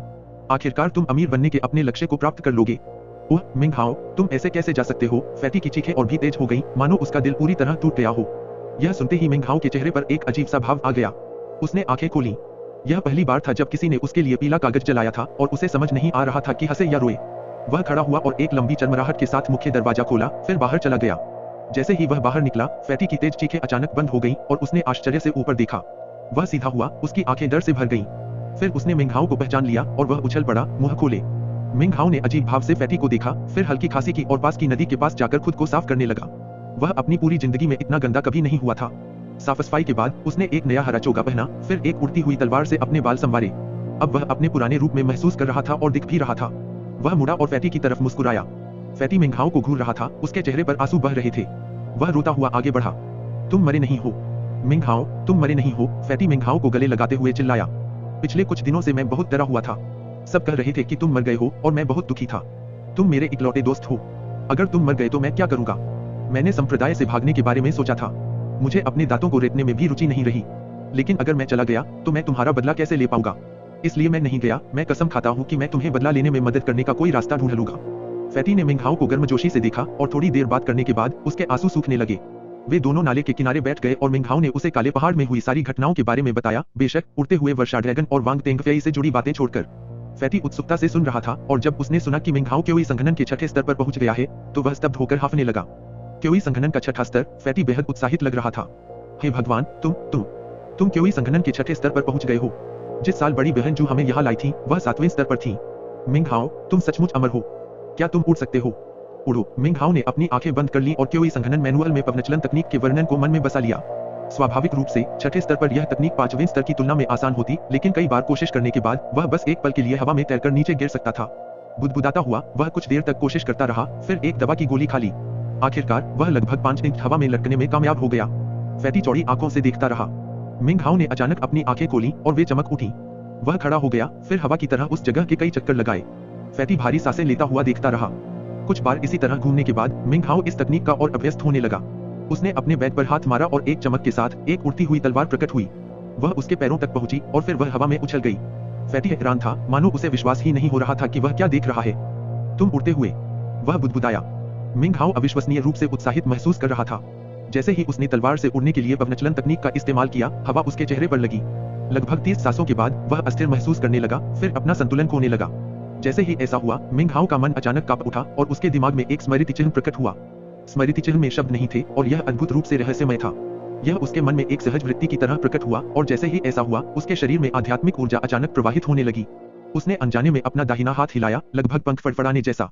अचानक उसके सामने एक पवनचिन्ह प्रकट हुआ। जब पवनचिन्ह प्रकट हुआ तो उसके पैरों के नीचे उड़ती हुई तलवार कांप उठी। पवनचिन्ह जंगल में आगे की ओर उछला और पेड़ों की 3 पंक्तियां तुरंत आधी कट गईं। एक गड़गड़ाहट की आवाज पूरे वनस्पति में गूंज उठी और मिंग हाओ जमीन पर गिर पड़ा। फैटी पूरी तरह से चकित था और उसे अपनी स्थिति संभालने में थोड़ा समय लगा। होश में उसका चेहरा लाल हो गया। उसने आंखों में श्रद्धा के साथ मिंग हाओ को देखा। तुमने सच में कर दिखाया। अगर मैं तुम्हारे साथ रहा तो कौन मुझे धमकाने की हिम्मत करेगा और कौन हमारे काम में दखल देने की हिम्मत करेगा? यह सोचकर फैटी अचानक जोर से हंस पड़ा। मिंग हाओ ने आंखें बंद कर ली और उत्साह से पवन ब्लेड के बारे में सोचने लगा। वह बुद्धिमान था और उसे एहसास हुआ कि इसका शायद उस अजीब सपने और राक्षसी कोर से कुछ लेना देना है। उसके दिमाग में जो स्मृति चिन्ह आया था, वह भी राक्षसी कोर से जुड़ा था। अचानक कोर झील में पंखों वाले वर्षा ड्रैगन की परछाई दिखाई दी। मिंग हाओ ड्रैगन और आकाश के राजा होने के बारे में अपनी भावनाओं को व्यक्त करना चाहता था, लेकिन वह लाख कोशिश करने के बाद भी ऐसा नहीं कर सका। ओह ठीक है, फैटी ने अचानक कुछ याद करते हुए कहा। विशेष पदोन्नति प्रशिक्षण कुछ ही दिनों में शुरू हो रहा है। मैंने सुना है कि 1 महीने की अवधि है जिसमें आप नामांकन करा सकते हैं। आपको अवश्य शामिल होना चाहिए। आपको निश्चित रूप से स्वीकार किया जाएगा। तो फिर तुम रिलायंस संप्रदाय के तीसरे आंतरिक संप्रदाय के शिष्य बन सकते हो। तुम बहुत प्रसिद्ध हो जाओगे। विशेष पदोन्नति प्रशिक्षण, मिंग हाओ हैरान दिखे। उन्होंने इसके बारे में पहले भी सुना था, लेकिन उस समय उनका साधना आधार बहुत कम था, इसलिए उन्होंने इस पर विचार भी नहीं किया था। लेकिन अब चीजें अलग थीं। पूरे रिलायंस संप्रदाय में ची संघनन के छठे स्तर पर केवल 3 लोग थे, जिनमें वह स्वयं भी शामिल थे। बाकी थे वांग तेंगफेई और हान जोंग। हान जोंग लंबे समय से ची संघनन के 5वें स्तर पर अटके हुए थे, लेकिन हाल ही में छठे स्तर पर पहुंच गए थे। मैंने सुना है कि वे केवल एक शिष्य को स्वीकार करने वाले हैं और सभी कह रहे हैं कि प्रशिक्षण विशेष रूप से वांग तेंगफेई के लिए निर्धारित किया गया था। लेकिन अब आप छठे स्तर पर हैं, आप सफल हो सकते हैं। फैटी वास्तव में मुझे चाहता था इंजी हाओ को सहमत होने के लिए कहा। अगर वह आंतरिक संप्रदाय का शिष्य बन जाता तो रिलायंस संप्रदाय में आसानी से एक बड़ा व्यक्ति बन सकता था। मिंग हाओ हिचकिचा रहा था, उसे समझ नहीं आ रहा था कि वह असल में क्या करना चाहता है। वह इस संभावना को लेकर उत्साहित था, यह जानते हुए कि आंतरिक संप्रदाय का शिष्य होना बाहरी संप्रदाय में होने से अलग होगा। आंतरिक संप्रदाय का सदस्य बनने के बाद कोई भी उसे जल्दी से नाराज नहीं करेगा, संप्रदाय के बुजुर्ग भी नहीं। इसके अलावा आत्मा रत्नों और औषधीय गोलियों के लिए और भी अवसर होंगे। लेकिन यह एक महत्वपूर्ण मामला था और मिंगहाओ का साधना आधार काफी तेजी से विकसित हुआ था। उसे इस बात पर विचार करने की जरूरत थी कि दूसरे क्या सोचेंगे या अनुमान लगाएंगे। अगर उसने बहुत ज्यादा ध्यान आकर्षित किया तो उसके नुकसान उसके लाभों से ज्यादा हो सकते थे। वह लगभग 2 साल से रिलायंस संप्रदाय का सदस्य था और जंगल का कानून मुहावरे की गहरी समझ विकसित कर चुका था। वह यह भी जानता था कि अपनी संपत्ति का प्रचार नहीं करना चाहिए और फिर भी उसने भाग न लेने का फैसला भी नहीं किया था। हो सकता है कि वह जाए। हालांकि काले पहाड़ में जो कुछ भी हुआ था उसके बाद उसके खजाने और औषधीय गोलियां लगभग पूरी तरह से खत्म हो चुकी थीं। उसे फिर से स्टॉक करना होगा। वह 2000 आत्मा पत्थरों के बारे में सोचने से खुद को रोक नहीं पाया। 20 दिन बीत गए और विशेष पदोन्नति प्रशिक्षण के लिए पंजीकरण अवधि लगभग समाप्त हो गई। बहुत कम लोगों ने पंजीकरण कराया था। संप्रदाय के नियमों के अनुसार पंजीकरण के बाद कोई मुख्य चौक नहीं छोड़ सकता था, बल्कि उसे रैन नक्काशीदार स्तंभों के नीचे ध्यान में बैठना आवश्यक था। किसी को भी पंजीकरण कराने वालों को परेशान करने की अनुमति नहीं थी। दरअसल यह तथाकथित प्रशिक्षण वास्तव में युद्ध जादू की एक प्रतियोगिता थी। ऐसा कहा जाता है कि वर्षों पहले प्रतिभागी खजाने की खोज के लिए जंगलों में गए थे, लेकिन रिलायंस संप्रदाय के पतन के साथ आंतरिक संप्रदाय में किसे पदोन्नत किया जाए, इसका चयन करने का एकमात्र तरीका यह देखना था कि उनके युद्ध जादू से कौन विजयी होगा। उस 20 दिन की अवधि के दौरान मिंगहाओ ने उच्च स्तरीय सार्वजनिक क्षेत्र की यात्रा की, लेकिन वह पूरी तरह से खाली था। रिलायंस संप्रदाय के पतन को देखते हुए मिंगहाओ समझ सकता था कि ऐसा क्यों हो रहा है। एक बार फिर उसने निम्न स्तरीय सार्वजनिक क्षेत्र के बाहर अपनी दुकान खोल ली। उसकी वापसी से काफी हलचल मच गई और किसी ने भी व्यापार में दखल देने की हिम्मत नहीं की। दरअसल 20 दिनों के दौरान व्यापार में तेजी से वृद्धि हुई और उसने काफी स्पिरिट स्टोन कमाए। लगभग हर दिन वह जादुई वस्तुओं और औषधीय गोलियों की नकल कर पाता था, जिन्हें उसने धीरे धीरे एक नए भंडार में जमा कर लिया। हालांकि उसके थैले में मौजूद सभी जादुई वस्तुएं और उड़ने वाली तलवारें साधारण प्रकृति की थीं, फिर भी उसके पास पहले से ही लगभग 100 थीं। लू होंग के साथ अपनी लड़ाई और काले पहाड़ की घटनाओं के बारे में सोचकर अब उसे जादुई युद्ध में शामिल होने के सर्वोत्तम तरीकों की स्पष्ट समझ आ गई थी। कुछ देर इस बारे में सोचने के बाद उसकी आंखें चमक उठीं। उसे अभी अभी अपनी सभी उड़ने वाली तलवारों की प्रभावशीलता बढ़ाने का एक विचार सूझा था। व्यापार के प्रबंधन के अलावा मिंगहाओ का ज्यादातर समय अपनी उड़ने वाली तलवारों की शक्ति बढ़ाने के इस तरीके पर शोध करने में बीतता था। उसने कई परीक्षण किए और अंततः कुछ नई तकनीकें, एक ही समय में ज्यादा तलवारों को नियंत्रित करने के तरीके ईजाद किए। उसने जो कुछ किया उनमें से एक था विभिन्न तलवारों का रूप बदलना ताकि उन्हें छिपाया जा सके। कुछ पर उसने जानबूझकर खरोंचे और निशान बनाए, कुछ के सिरे तोड़ दिए और कुछ पर उसने तरह तरह के रंग पोत दिए। उसका बाकी समय आकाश के अधिपति उड़ते हुए वर्षाजगर के विचारों से अपने विचारों को जोड़ने की कोशिश में बीता। हालांकि उसे कभी सफलता नहीं मिली। उसने पाया कि उसकी पवनचलन तकनीक में काफी सुधार हुआ है, जिससे वह धीरे धीरे आकाश के और करीब आ रहा है। समय तेजी से बीतता गया और अब विशेष पदोन्नति प्रशिक्षण के पंजीकरण की अवधि में केवल 2 दिन शेष रह गए थे। मिंगहाओ उस समय निम्न स्तरीय सार्वजनिक क्षेत्र के पास अपनी दुकान पर बैठा था और अंदर फैटी को गहरी उत्सुकता से सामान बेचते हुए देख रहा था। अचानक उसने अपना सिर घुमाया और दूर की ओर देखा। पहाड़ से बहुत नीचे उसने किसी को अपनी ओर आते देखा। हर कदम उसे कई मीटर आगे ले जा रहा था, इसलिए वह बहुत जल्दी पठार पर पहुंच गया। वह 27 या 28 साल का लग रहा था और घमंडी लग रहा था। उसके सामने पीले कागज की एक लंबी पट्टी हवा में तैर रही थी, जिस पर तरह तरह की जादुई आकृतियां लिखी थीं। उसकी सतह से काले धुएं के गुबार निकल रहे थे, जो युवक के चारों ओर घूम रहे थे। एक ताबीज। मिंगहाओ की आंखें चमक उठीं जब उसने उसे देखा। उसने इस तरह के पीले कागज के बारे में क्योई संघनन पुस्तिका में पढ़ा था। यह एक शक्तिशाली जादुई वस्तु थी जिसका इस्तेमाल सीमित संख्या में ही किया जा सकता था। आगे आने वाला युवक कोई और नहीं बल्कि बाहरी संप्रदाय का दूसरा सबसे शक्तिशाली व्यक्ति हान जोंग था, जो क्योई संघनन के 6ठे स्तर पर था। जैसे ही वह प्रकट हुआ, पठार पर हलचल मच गई क्योंकि सभी ने मुट्ठियां भींचकर उसका अभिवादन किया। मिंगहाओ, उसने ठंडे स्वर में कहा, बाकी सबको अनदेखा करते हुए और मिंगहाओ को घूरते हुए। मास्टर अंकल शांगगुआन को आपसे एक बात पर चर्चा करनी है। कृपया मेरे साथ उनसे मिलने आइए। मिंगहाओ ने भौहें चढ़ाई। मास्टर अंकल शांगगुआन कोई अजनबी नहीं थे। चाहे व्यक्तिगत गोली वितरण के दौरान उनकी उपस्थिति हो या राक्षसी अजगर से लड़ने में वांग तेंगफेई के साथ उनकी भागीदारी, यह स्पष्ट था कि वे कोई साधारण व्यक्ति नहीं थे। उसे मुझसे क्या चाहिए? मिंगहाओ ने धीरे से उठते हुए सोचा। क्या उसे मेरे बारे में कुछ आभास हुआ? वह जानता था कि वह व्यक्ति संप्रदाय की वरिष्ठ पीढ़ी का था। चूंकि वह बाहरी संप्रदाय का था, इसलिए वह मानने से इनकार नहीं कर सकता था। अगर वह करता तो यह संदिग्ध लगता। बुदबुदाते हुए मिंगहाओ ने ठंडे चेहरे वाले हान जोंग की ओर देखा। उसने मान लिया था कि अगर उस दिन की घटनाओं का सच सामने आ गया तो वांग तेंगफेई सबसे पहले उसे ढूंढने आएगा। क्या इस बुलावे का उस घटना से कोई संबंध हो सकता है? मिंगहाओ का चेहरा शांत था, लेकिन उसका सिर घूम गया और वह मन ही मन ठंडे स्वर में हंस पड़ा। फैटी पर एक सहज नजर डालते हुए वह आगे बढ़ गया। हान जोंग के साथ चलते हुए वे जल्द ही पश्चिमी पर्वत पर पहुंच गए। उसके शिखर पर आध्यात्मिक ऊर्जा विशेष रूप से सघन थी। मिंगहाओ की नजर एक शानदार निवास पर पड़ी, जिसके अंदर कुछ युवा लड़के स्पिरिट ग्रास लगा रहे थे। जल्द ही वे एक 3 मंजिला इमारत के सामने रुक गए। हान जोंग ने मिंगहाओ की ओर देखा और तभी अंदर से शांगुआन शियू की आवाज गूंजी। अंदर आओ मिंगहाओ। हान जोंग, तुम दक्षिण पर्वत की ओर चलो। अचानक एक जेड स्लिप उड़कर हान जोंग के हाथ में आ गई। उसने मिंगहाओ को ठंडी हंसी से देखा, फिर मुड़कर चला गया। मिंगहाओ का दिल धड़कने लगा। यह ठीक नहीं लग रहा था। शांगुआन शियू ने हान जोंग को एक जेड स्लिप दी और उसे दक्षिण पर्वत की ओर भेज दिया। मिंगहाओ को सोचने का समय नहीं मिला। इमारत का दरवाजा चुपचाप खुल गया। अंदर घना अंधेरा था और एक भयावह माहौल था।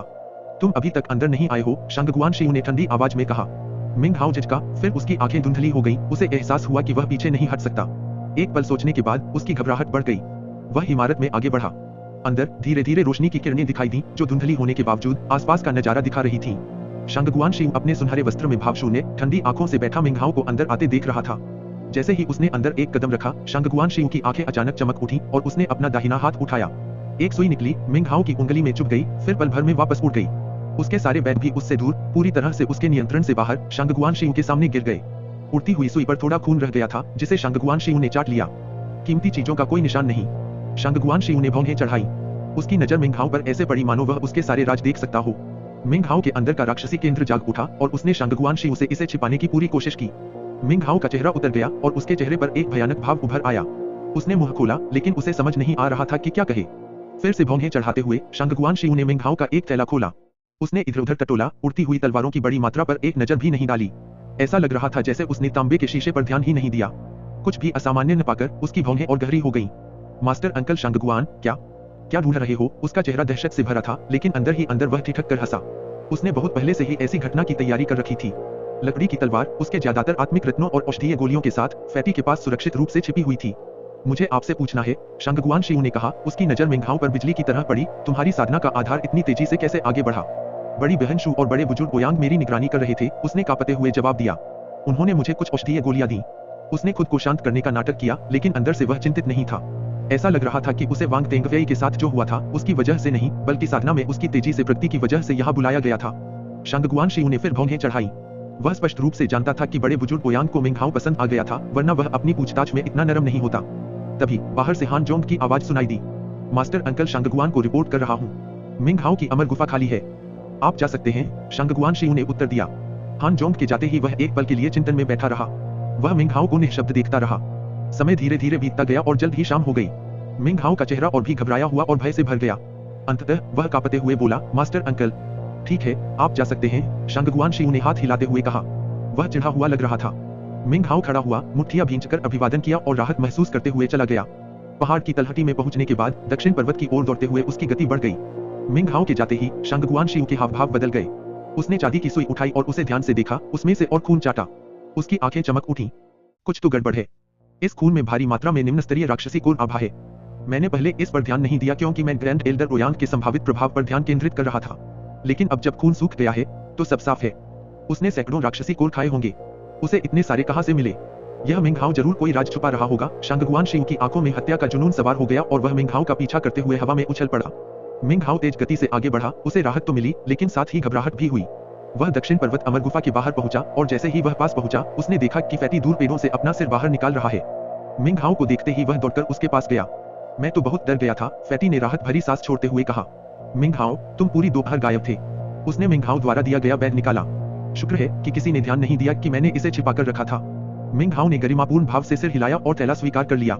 फिर भी जैसे ही उसने उस पर हाथ रखा, कुछ दूर से एक सीटी जैसी चीख सुनाई दी। प्रिज्मीय प्रकाश की एक किरण आती हुई प्रतीत हुई, जिसके भीतर एक सुनहरा वस्त्र पहने एक वृद्ध व्यक्ति दिखाई दे रहा था। वह कोई और नहीं बल्कि शांगगुआन शियू था। वह उड़ रहा था। केवल वे साधक ही उड़ सकते थे जो आधार स्थापना तक पहुंच चुके थे। जादुई वस्तुओं की सहायता से कोई भी थोड़ी देर के लिए बड़ी बहन जू की तरह सरक सकता था, लेकिन यह सच्ची उड़ान नहीं थी। यह देखकर मिंग हाओ का दिल कांप उठा। उसने अपने प्रतिद्वंद्वी को पहाड़ की चोटी से नीचे उड़ते हुए देखा। वह आगे बढ़ा, मिंग हाओ की तरह ही तेजी से दौड़ा जब उसने उड़ती तलवारों से गति उधार ली थी। शांगगुआन शियू ने तुरंत फैटी को मिंग हाओ को थैला देते हुए देखा और उसकी आंखें चमक उठी। बिना कुछ कहे वह मिंग हाओ की ओर झपटा। उसे पूरा यकीन था कि वह उसे पकड़ लेगा। आज वह मिंग हाओ का राज जान जाएगा। शायद यह राज उसके लिए बहुत मददगार साबित होगा। मिंग हाओ के हाव भाव बदल गए और उसकी भावनाएं उमड़ पड़ी, लेकिन स्थिति गंभीर थी और उसके पास सोचने का समय नहीं था। उसने थैला हटा दिया और फैटी को पकड़ लिया। फिर वह उछला और एक उड़ती हुई तलवार उसके चारों ओर घूमकर उसके पैरों के नीचे आ गिरी। वह दूर जा गिरा। यह इतनी तेजी से हुआ कि शांगगुआन शियू की पुतलियां सिकुड़ गईं। उसने एक ठंडी सिसकारी भरी और पीछा करते हुए उड़ गया। फैटी इतना डरा हुआ था कि उसका चेहरा सफेद पड़ गया था, लेकिन वह हिला तक नहीं। उसे डर था कि कहीं वह मिंग हाओ का ध्यान भंग न कर दे। उसे भरोसा था कि मिंग हाओ उसे नहीं छोड़ेगा। दरअसल यह बिल्कुल सच था। मिंग हाओ उस तरह का इंसान नहीं था।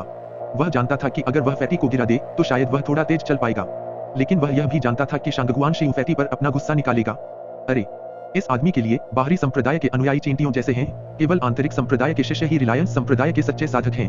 दांत पीसते हुए उसने शांगगुआन शियू की ओर देखा, जो उसके और करीब आ रहा था। उसी समय मिंग हाओ जमीन के और करीब आ रहा था। वह ज्यादा देर तक नहीं चल पाएगा। वह जितनी तेजी से हो सके आगे बढ़ा, उसके माथे पर पसीना आ रहा था, उसका दिमाग तेजी से चल रहा था। उसने आगे बाहरी संप्रदाय को देखा और अचानक उसे प्रेरणा मिली। वह जानता था कि क्या करना है। उसकी आंखें चमक रही थीं, वह जमीन पर कूद पड़ा और बाहरी संप्रदाय में घुस गया। फिर अपने साधना आधार पर पड़ने वाले प्रभाव की परवाह किए बिना उसने दांत पीसकर एक बार फिर उड़ती हुई तलवार पर छलांग लगा दी। एक सीटी जैसी चीख गूंजी, जिससे आसपास खड़े बाहरी संप्रदाय के शिष्य अचंभित होकर अपनी गर्दनें ऊपर उठा बैठे। शांगगुआन शिव का चेहरा काला पड़ गया। आस्तीन हिलाकर वह सीधे मिंगहाओ की ओर बढ़ा। दोनों के बीच की दूरी कम होती गई। जब दूरी लगभग 30 मीटर पहुंची तो शांगगुआन शिव का चेहरा अचानक बदल गया, क्योंकि उसे एहसास हुआ कि मिंगहाओ कहां जा रहा है। तब तक उसे रोकने के लिए बहुत देर हो चुकी थी। मिंगहाओ बाहरी संप्रदाय के चौक के पास पहुंचा, जहां ड्रैगन की नक्काशी वाले स्तंभ थे। ऊंचे मंच पर महापुरुष ओयांग ध्यान में बैठे थे। चौक में उनके नीचे वांग तेंगफेई भी पालथी मारकर ध्यान कर रहे थे। यह विशेष पदोन्नति प्रशिक्षण के लिए पंजीकरण स्थल था। मैं नामांकन कराना चाहता हूं, चौक में प्रवेश करते ही मिंगहाओ चिल्लाया। मैं भी, फैटी चिल्लाया, उसके चेहरे से खून बह रहा था। शांगगुआन शिव चौक के ठीक बाहर वहीं रुक गया। उसकी आंखों में हत्या भरी थी, लेकिन वह जल्दी ही गायब हो गई और उसकी जगह एक सौम्य मुस्कान आ गई। महापुरुष ओयांग ने अपनी आंखें खोली थीं। उसने मिंगहाओ की ओर देखा, जो उसके साधना आधार से हैरान था। उसने मिंगहाओ की प्रशंसा भरी नजर से देखा। वांग तेंगफेई ने भी अपनी आंखें खोली। ऐसा लग रहा था जैसे उसे मिंगहाओ में कोई दिलचस्पी नहीं थी। अब जब तुमने नामांकन कर लिया है, महापुरुष ओयांग ने ठंडे स्वर में कहा, तुम्हें इसी क्षेत्र में रहना होगा। प्रशिक्षण 2 दिनों में शुरू होगा। उसकी नजर शांगगुआन शिव पर पड़ी, जिसका दिल फिर बैठ गया। अपनी मुस्कान को और भी मधुर बनाते हुए उसने मिंगहाओ की ओर देखा। उसकी आंखों में झूठी प्रशंसा थी। मिंगहाओ ने उसकी ओर देखा और जब उनकी नजरें मिली तो शांगगुआन शिव का गुस्सा उबल पड़ा। हालांकि वह कुछ नहीं कर सकता था, इसलिए कुछ देर बाद वह हंसा और चला गया। ज्यादा देर नहीं बीती थी कि हान जोंग तेजी से आगे बढ़ा। वह चौक में दाखिल हुआ और मिंगहाओ को घूरने लगा। एक व्यंग्यात्मक हंसी के साथ उसने घोषणा की कि वह पंजीकरण करा रहा है। मिंगहाओ के पास से गुजरते हुए उसने फुसफुसाते हुए कहा, तुमने शांगगुआन शिव को नाराज कर दिया। मैं तुम्हें यहीं रुकने की चुनौती देता हूँ। आंतरिक संप्रदाय के प्रशिक्षण में तुम्हें मौत का सामना करना पड़ेगा। मिंगहाओ की आंखें चमक उठी और वह हान जोंग की पीछे हटती पीठ को ठंडी निगाहों से देख रहा था। उसके बाद पंजीकरण की समय सीमा नजदीक आ गई। मिंगहाओ के आने से पहले केवल वांग तेंगफेई ने ही पंजीकरण कराया था। फिर हान जोंग आया। अब 4 और लोग चौक में दाखिल हुए। वे मिंगहाओ के लिए अजनबी नहीं थे। येन तियानलोंग और झो काई मौजूद थे। बाकी दोनों 30 साल से ज्यादा उम्र के लग रहे थे। उनमें से एक लंबा और हट्टा-कट्टा था, दूसरा दुबला-पतला और कमजोर, जिसके चेहरे पर भयानक निशान थे। दोनों के चेहरे से मौत की वीरान आभा निकल रही थी। ये संप्रदाय के अन्य 2 सदस्य थे जो क्योई संघनन के 5वें स्तर के थे। वे चारों चौक में दाखिल हुए और मिंगहाओ और फैटी की ओर गहरी निगाहें डाली। उनकी आंखों में आक्रामक हत्या का इरादा छिपाना असंभव था। फैटी घबरा गया और मिंगहाओ ने अपनी आंखें सिकोड़ लीं। अब उसे शांगगुआन शिव के प्रभाव की शक्ति का एहसास हो गया था। समय धीरे धीरे बीतता गया और जल्द ही 2 दिन बीत गए। अब पंजीकरण अवधि समाप्त होने में केवल 1 घंटा शेष था। चौक पहले से ही बाहरी संप्रदाय के असंख्य शिष्यों से घिरा हुआ था। वे नामांकन कराने नहीं, बल्कि आंतरिक संप्रदाय के विशेष पदोन्नति प्रशिक्षण को देखने आए थे, ताकि कुछ सीखने और वांग तेंगफेई को उसकी पूरी शान में देखने का मौका मिला। बेशक चौक में 8 लोग थे, जिनमें फैटी भी शामिल था, जिसका साधना आधार छोटा था। चर्चाओं की गूंज के बीच समय सीमा पूरी हो गई। घंटियों की आवाज पूरे रिलायंस संप्रदाय में गूंज उठी। घंटियां लगातार 9 बार बजी, जिसके बाद ग्रैंड एल्डर ओयांग ने अपनी आंखें खोली और अपने सामने खड़े 8 लोगों को देखा।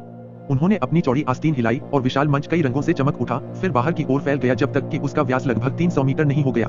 उन्होंने फिर से अपना दाहिना हाथ हिलाया और 8 जेड पर्चियां उन 8 लोगों की ओर उड़ी। जब पर्चियां उनके सामने उतरी तो वे देख सकते थे कि उनकी सतह पर 1 से 8 तक संख्याएं अंकित थीं। युद्ध से पहले हार मान लेना निषिद्ध है, ग्रैंड एल्डर ओयांग ने ठंडे स्वर में कहा। आंतरिक संप्रदाय में पदोन्नति की प्रतियोगिता में जीवन और मृत्यु पूर्व निर्धारित होते हैं।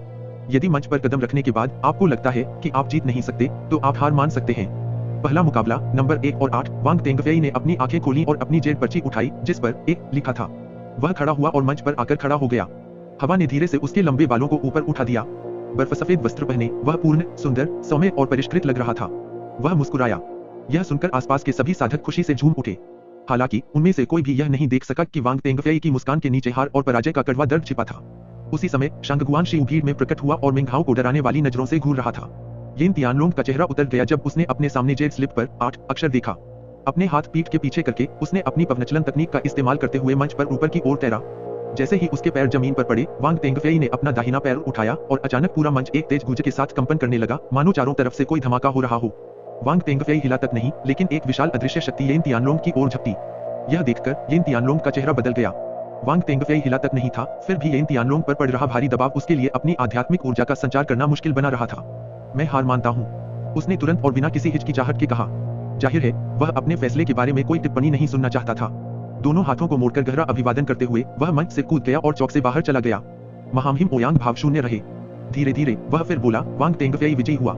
दूसरा मुकाबला अंक 2 और 7। जैसे ही उसके मुंह से ये शब्द निकले, फैटी ने अपनी जेब पर्ची पर लिखे 2 अक्षर को देखा और कांपने लगा।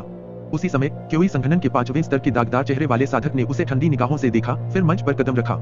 बस ऊपर चलो और फिर हार मान लो, मिंग हाओ ने उसे आगे धकेलते हुए धीमी आवाज में कहा। फैटी का गेंद जैसा शरीर मंच पर उड़ गया। जैसे ही वह उतरा, उसने तुरंत कहा, हार मान लो। वह 3 शब्द नहीं, सिर्फ 2 ही बोल पाया, फिर भी दागदार चेहरे वाले साधक की आंखें जानलेवा इरादे से चमक उठी। फैटी के बोलने से पहले ही उसने अपना हाथ ऊपर उठा लिया। एक उड़ती हुई तलवार अविश्वसनीय गति से फैटी की ओर चीखती हुई चली। जब तक फैटी ने मान लिया कहा, तब तक तलवार उसके गले से 2 मीटर दूर थी। जब तक यह स्पष्ट हुआ कि क्या हो रहा है, तब तक बहुत देर हो चुकी थी। मिंग हाओ का चेहरा बदल गया और वह तुरंत खड़ा हो गया। उसी समय महापुरुष ओयांग ने अपनी उंगलियों से एक वस्तु को बाहर निकाला। उड़ती हुई तलवार फैटी के गले में घुसने से ठीक पहले एक बजने जैसी आवाज सुनाई दी और तलवार उड़ गई। फैटी की गर्दन पर एक छोटा सा निशान रह गया। फैटी एक कदम पीछे हटा, उसका चेहरा पीला पड़ गया। फिर वह नीचे कूद गया और मिंग हाओ के पास लौट आया, इतना डरा हुआ कि उसके पैर रबर जैसे हो गए थे। उसने पहले कभी मौत के इतने करीब होने का अनुभव नहीं किया था। मिंग हाओ ने फैटी की गर्दन पर खून की लकीरों को देखा और उसकी आंखों में एक जानलेवा नजर आ गई। उसके प्रतिद्वंद्वी ने बेहद बेरहमी और जान लेने की स्पष्ट इच्छा के साथ हमला किया था। अगर मिंग हाओ उसका प्रतिद्वंद्वी होता तो ठीक होता, लेकिन फैटी का साधना आधार बहुत कम था। उस पर इस तरह हमला करना बहुत ज्यादा था। इधर उधर देखते हुए मिंग हाओ की नजर दूर खड़े शांगगुआन शी पर पड़ी। उसका चेहरा हत्या से भरा हुआ था। मिंग हाओ के दिल में क्रोध की ज्वाला भड़क उठी।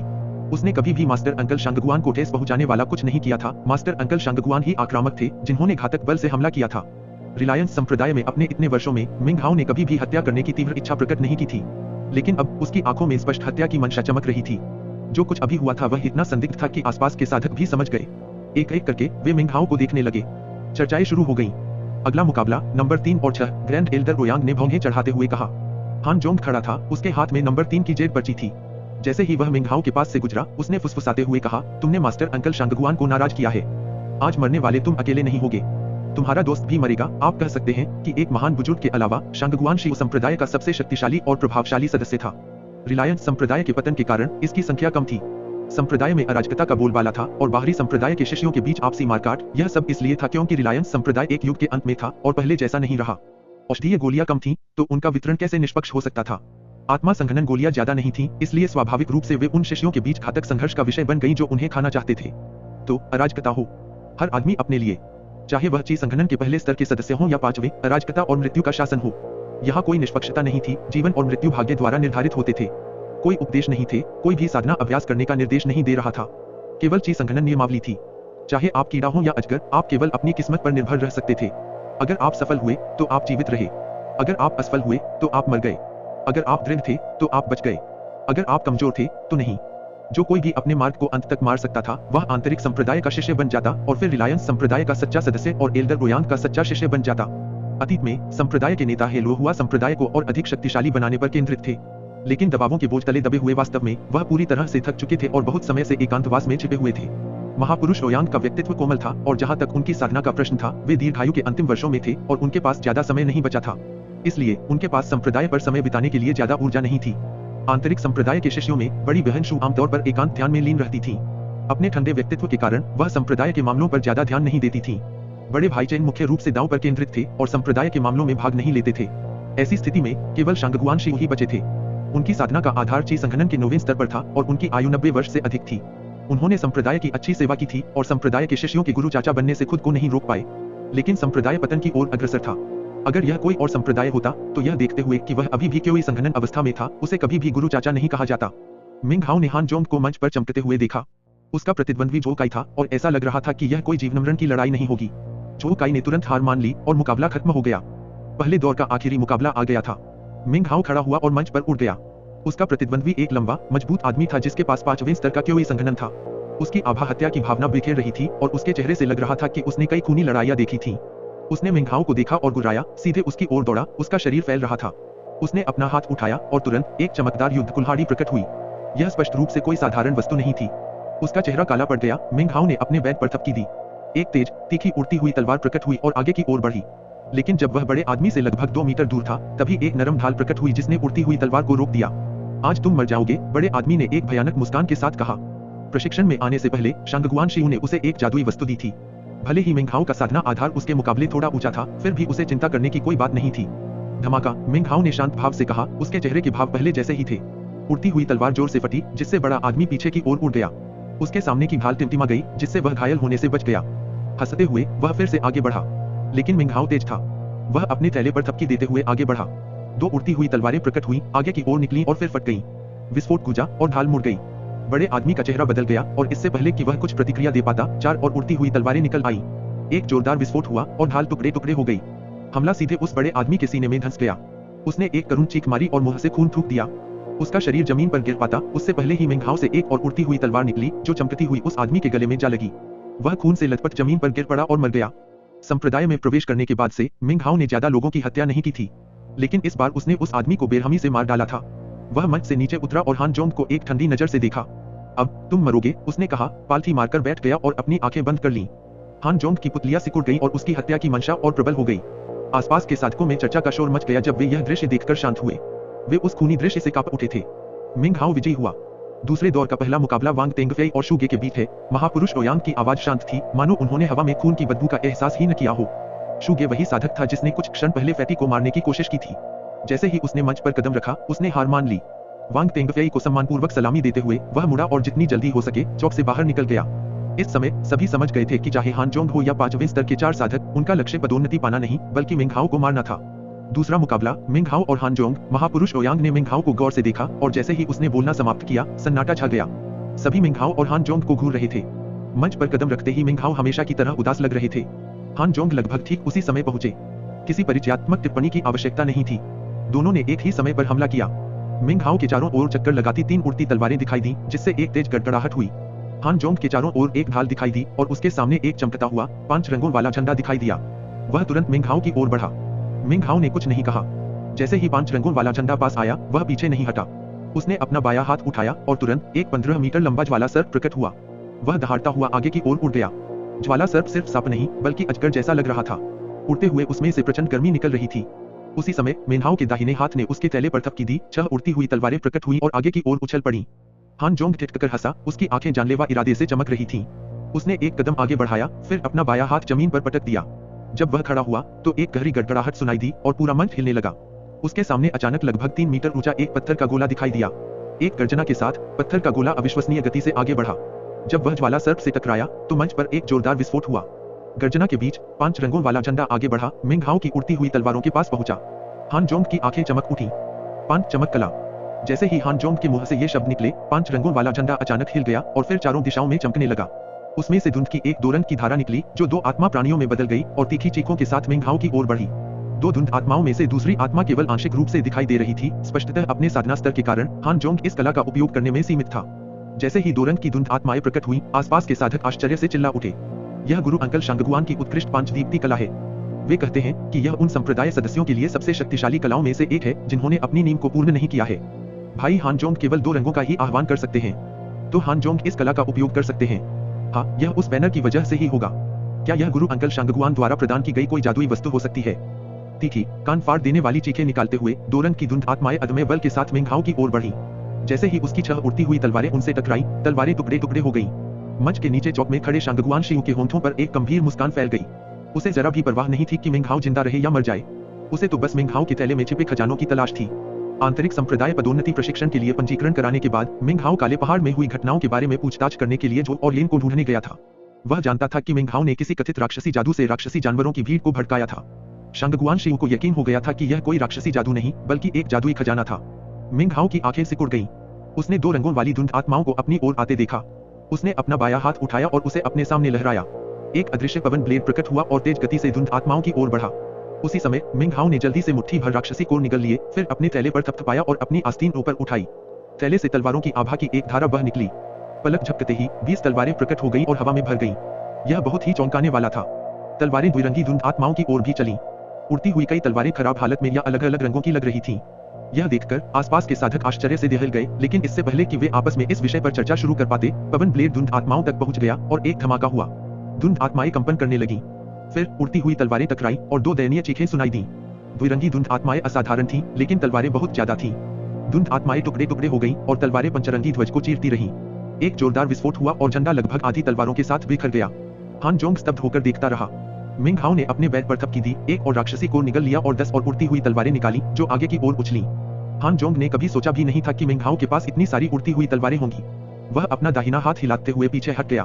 उसके चारों ओर एक चमकदार 2 प्रत वाली ढाल दिखाई दी, लेकिन वह अभी भी चिंतित था। उसके शरीर के रोंगटे खड़े हो गए और उसकी त्वचा सुन्न हो गई। वह जानता था कि यहाँ जीवन और मृत्यु अधर में लटके हैं। उसका दाहिना हाथ फिर हिला और उसके सामने एक जेड पेंडेंट प्रकट हुआ जिसने उसके चारों ओर ढाल की एक और परत जोड़ दी। 3 ढालों के साथ उसे थोड़ा बेहतर महसूस हुआ। फिर तलवारों की बारिश हुई। तलवारों की आभाएं लगातार चमक रही थीं। वे बार बार ढाल की पहली परत से टकराती रहीं और वह लगभग तुरंत ही टूट गई।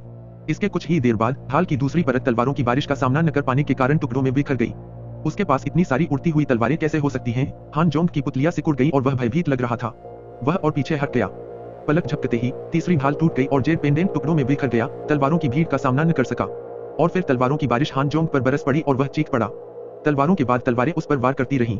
उन्होंने उसकी लाश को हवा में उठाया और फिर उसे वापस मंच पर पटक दिया। वह कुछ बार एंट गया, फिर उसने अपनी आखिरी सांस ली। उसके शरीर में इतनी सारी तलवारें धसी हुई थीं कि वह एक हेजहोग जैसा लग रहा था। देखने वाले सभी लोग अचंभित रह गए, उनके चेहरे आश्चर्य से भर गए। कैसे इतनी सारी उड़ती हुई तलवारें कैसे हो सकती हैं? इतनी सारी उड़ती तलवारें, कोई आश्चर्य नहीं कि उसकी एक दुकान है। कुछ दिन पहले मैंने उसे कम से कम 10 बेचते देखा था। वह हाल ही में सिर्फ औषधीय गोलियां ही नहीं बेच रहा है, वह जादुई वस्तुएं भी बेच रहा है। मिंग हाओ को जरूर कोई अप्रत्याशित लाभ हुआ होगा। उसकी साधना का आधार अविश्वसनीय रूप से तेजी से बढ़ा है। हो सकता है उसने किसी साहसिक कार्य में ढेर सारे खजाने हासिल कर लिए हों। चर्चा का शोर हवा में गूंज उठा और जैसे ही ऐसा हुआ, शांगगुआन शियू ने भौंहें चढ़ाई। उसका चेहरा काला पड़ गया। मिंग हाओ मंच पर खड़ा था, उसका चेहरा पीला पड़ गया था। उसके पास अभी भी कुछ आध्यात्मिक ऊर्जा बची थी। उसके हमलों, खासकर आखिरी हमले में जिसमें 20 उड़ती तलवारें थीं, ने उसे जल्दी ही थका दिया था। आखिरकार वह क्योई संघनन के छठे स्तर पर ही था। सौभाग्य से वह पूरी लड़ाई के दौरान खुद को फिर से भरने के लिए राक्षसी कोर का सेवन कर रहा था। इससे उसके हमले और भी प्रभावी हो गए। मिंग हाओ ने खुद इस युद्ध पद्धति का आविष्कार किया था और वह इससे अच्छी तरह वाकिफ था क्योंकि वह अक्सर इसका अभ्यास करता था। उसने अपना दाहिना हाथ हिलाया और तलवारें हान जोंग के शरीर से उठकर उसके पास लौट आई। रास्ते में खून टपकता हुआ वे उसके शरीर के चारों ओर चक्कर लगाती रहीं और फिर उसके थैले में वापस चली गईं। वह मंच से नीचे उतरा और फैटी के बगल में पालथी मारकर बैठ गया। उसने एक राक्षसी कोर अपने मुंह में डाला और उसे घुलते हुए महसूस किया। उसे इस बात की परवाह नहीं थी कि लोग उसे इतने सारे खाते हुए देखें।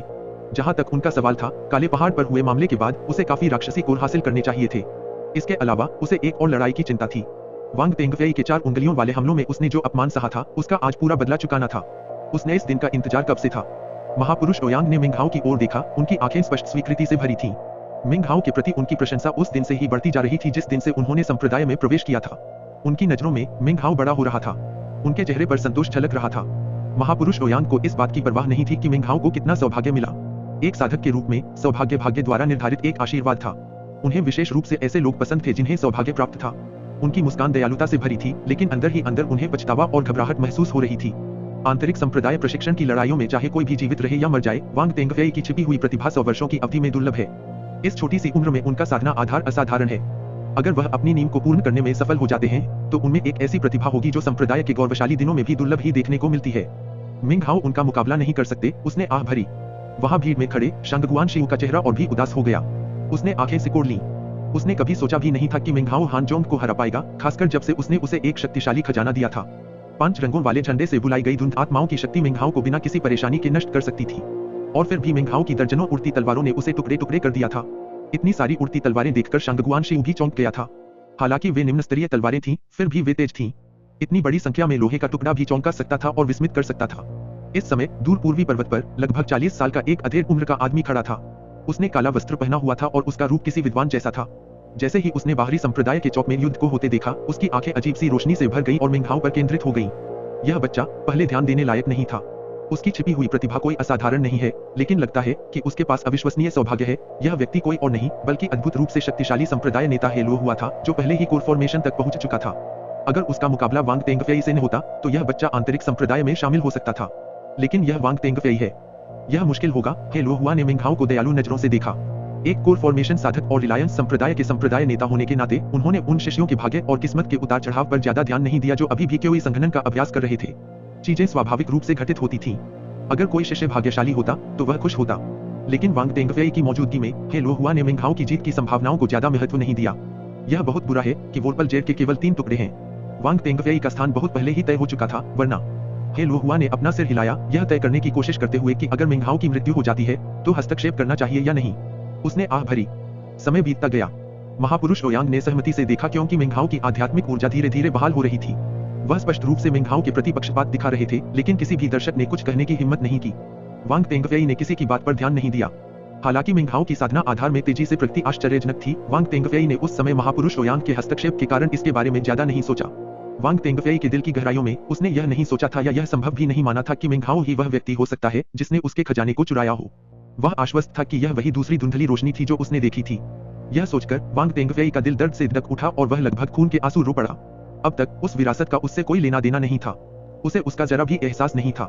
जहां तक विरासत का सवाल था, वह एक अजनबी था। अगर वह व्यक्ति जिसके पास अब वह थी उसके सामने खड़ा भी हो जाए तो उसे कुछ पता नहीं चलेगा। विरासत अब मेरी नहीं बल्कि खजाना है। वांग तेंगफेई के हाथ मुट्ठियों में भींच गए। वह तलवार की बस दूर से ही एक झलक देख पाया था। इसके अलावा वह इसके बारे में सिर्फ प्राचीन अभिलेखों में ही पढ़ पाया था। उसे यह भी नहीं पता था कि यह क्या कर सकती है। वह बस इतना जानता था कि प्राचीन अभिलेखों में स्पष्ट रूप से लिखा है कि यह तलवार अनोखी है और इसकी आध्यात्मिक शक्ति स्वर्ग और पृथ्वी की हर चीज को अभिभूत कर सकती है। उसने इसे हासिल करने के बाद इसका गहन अध्ययन करने की योजना बनाई थी, लेकिन अब यह सब सिर्फ ख्वाहिश बनकर रह गया था। वांग तेंगफेई ने अपनी आंखें बंद कर ली और एक गहरी सांस ली। वहां पालथी मारकर बैठे हुए वह हमेशा की तरह सौम्य लग रहे थे, मानो उन्हें दुनिया की कोई परवाह ही न हो। मैं वांग तेंगफेई हूँ। भले ही विरासत और खजाना चुरा लिया गया हो, रिलायंस आंतरिक संप्रदाय मेरा है। यह मेरे मुख्य लक्ष्यों में से दूसरा है। खजाने या विरासत के बिना भी मैं रिलायंस संप्रदाय के घृणित आंतरिक संप्रदाय में शामिल हो जाऊंगा। यही मेरा सौभाग्य होगा। एक हार कुछ नहीं है। मैं वांग तेंगफेई हूँ। बाहर से वह शांत और स्थिर थे, इसलिए उन्होंने खुद को अंदर से भी उतना ही शांत रहने के लिए मजबूर किया ताकि हार की गहराइयों से बाहर निकल सके। वह एक अभिमानी इसलिए क्योंकि वह वांग तेंगफेई था, एक पूर्ण धन्य देवता चुना हुआ। वह उदासीन था क्योंकि वह जानता था कि आंतरिक संप्रदाय का प्रशिक्षण विशेष रूप से उसके लिए खोला गया था और यह केवल एक दिखावा था जो केवल संप्रदाय के नियमों का पालन करने के लिए किया जाता था। जिस क्षण से उसने रिलायंस संप्रदाय में प्रवेश किया था वह अलग था। बाहरी संप्रदाय के सदस्यों के लिए वह बहुत पहले ही आंतरिक संप्रदाय का सदस्य बन चुका था।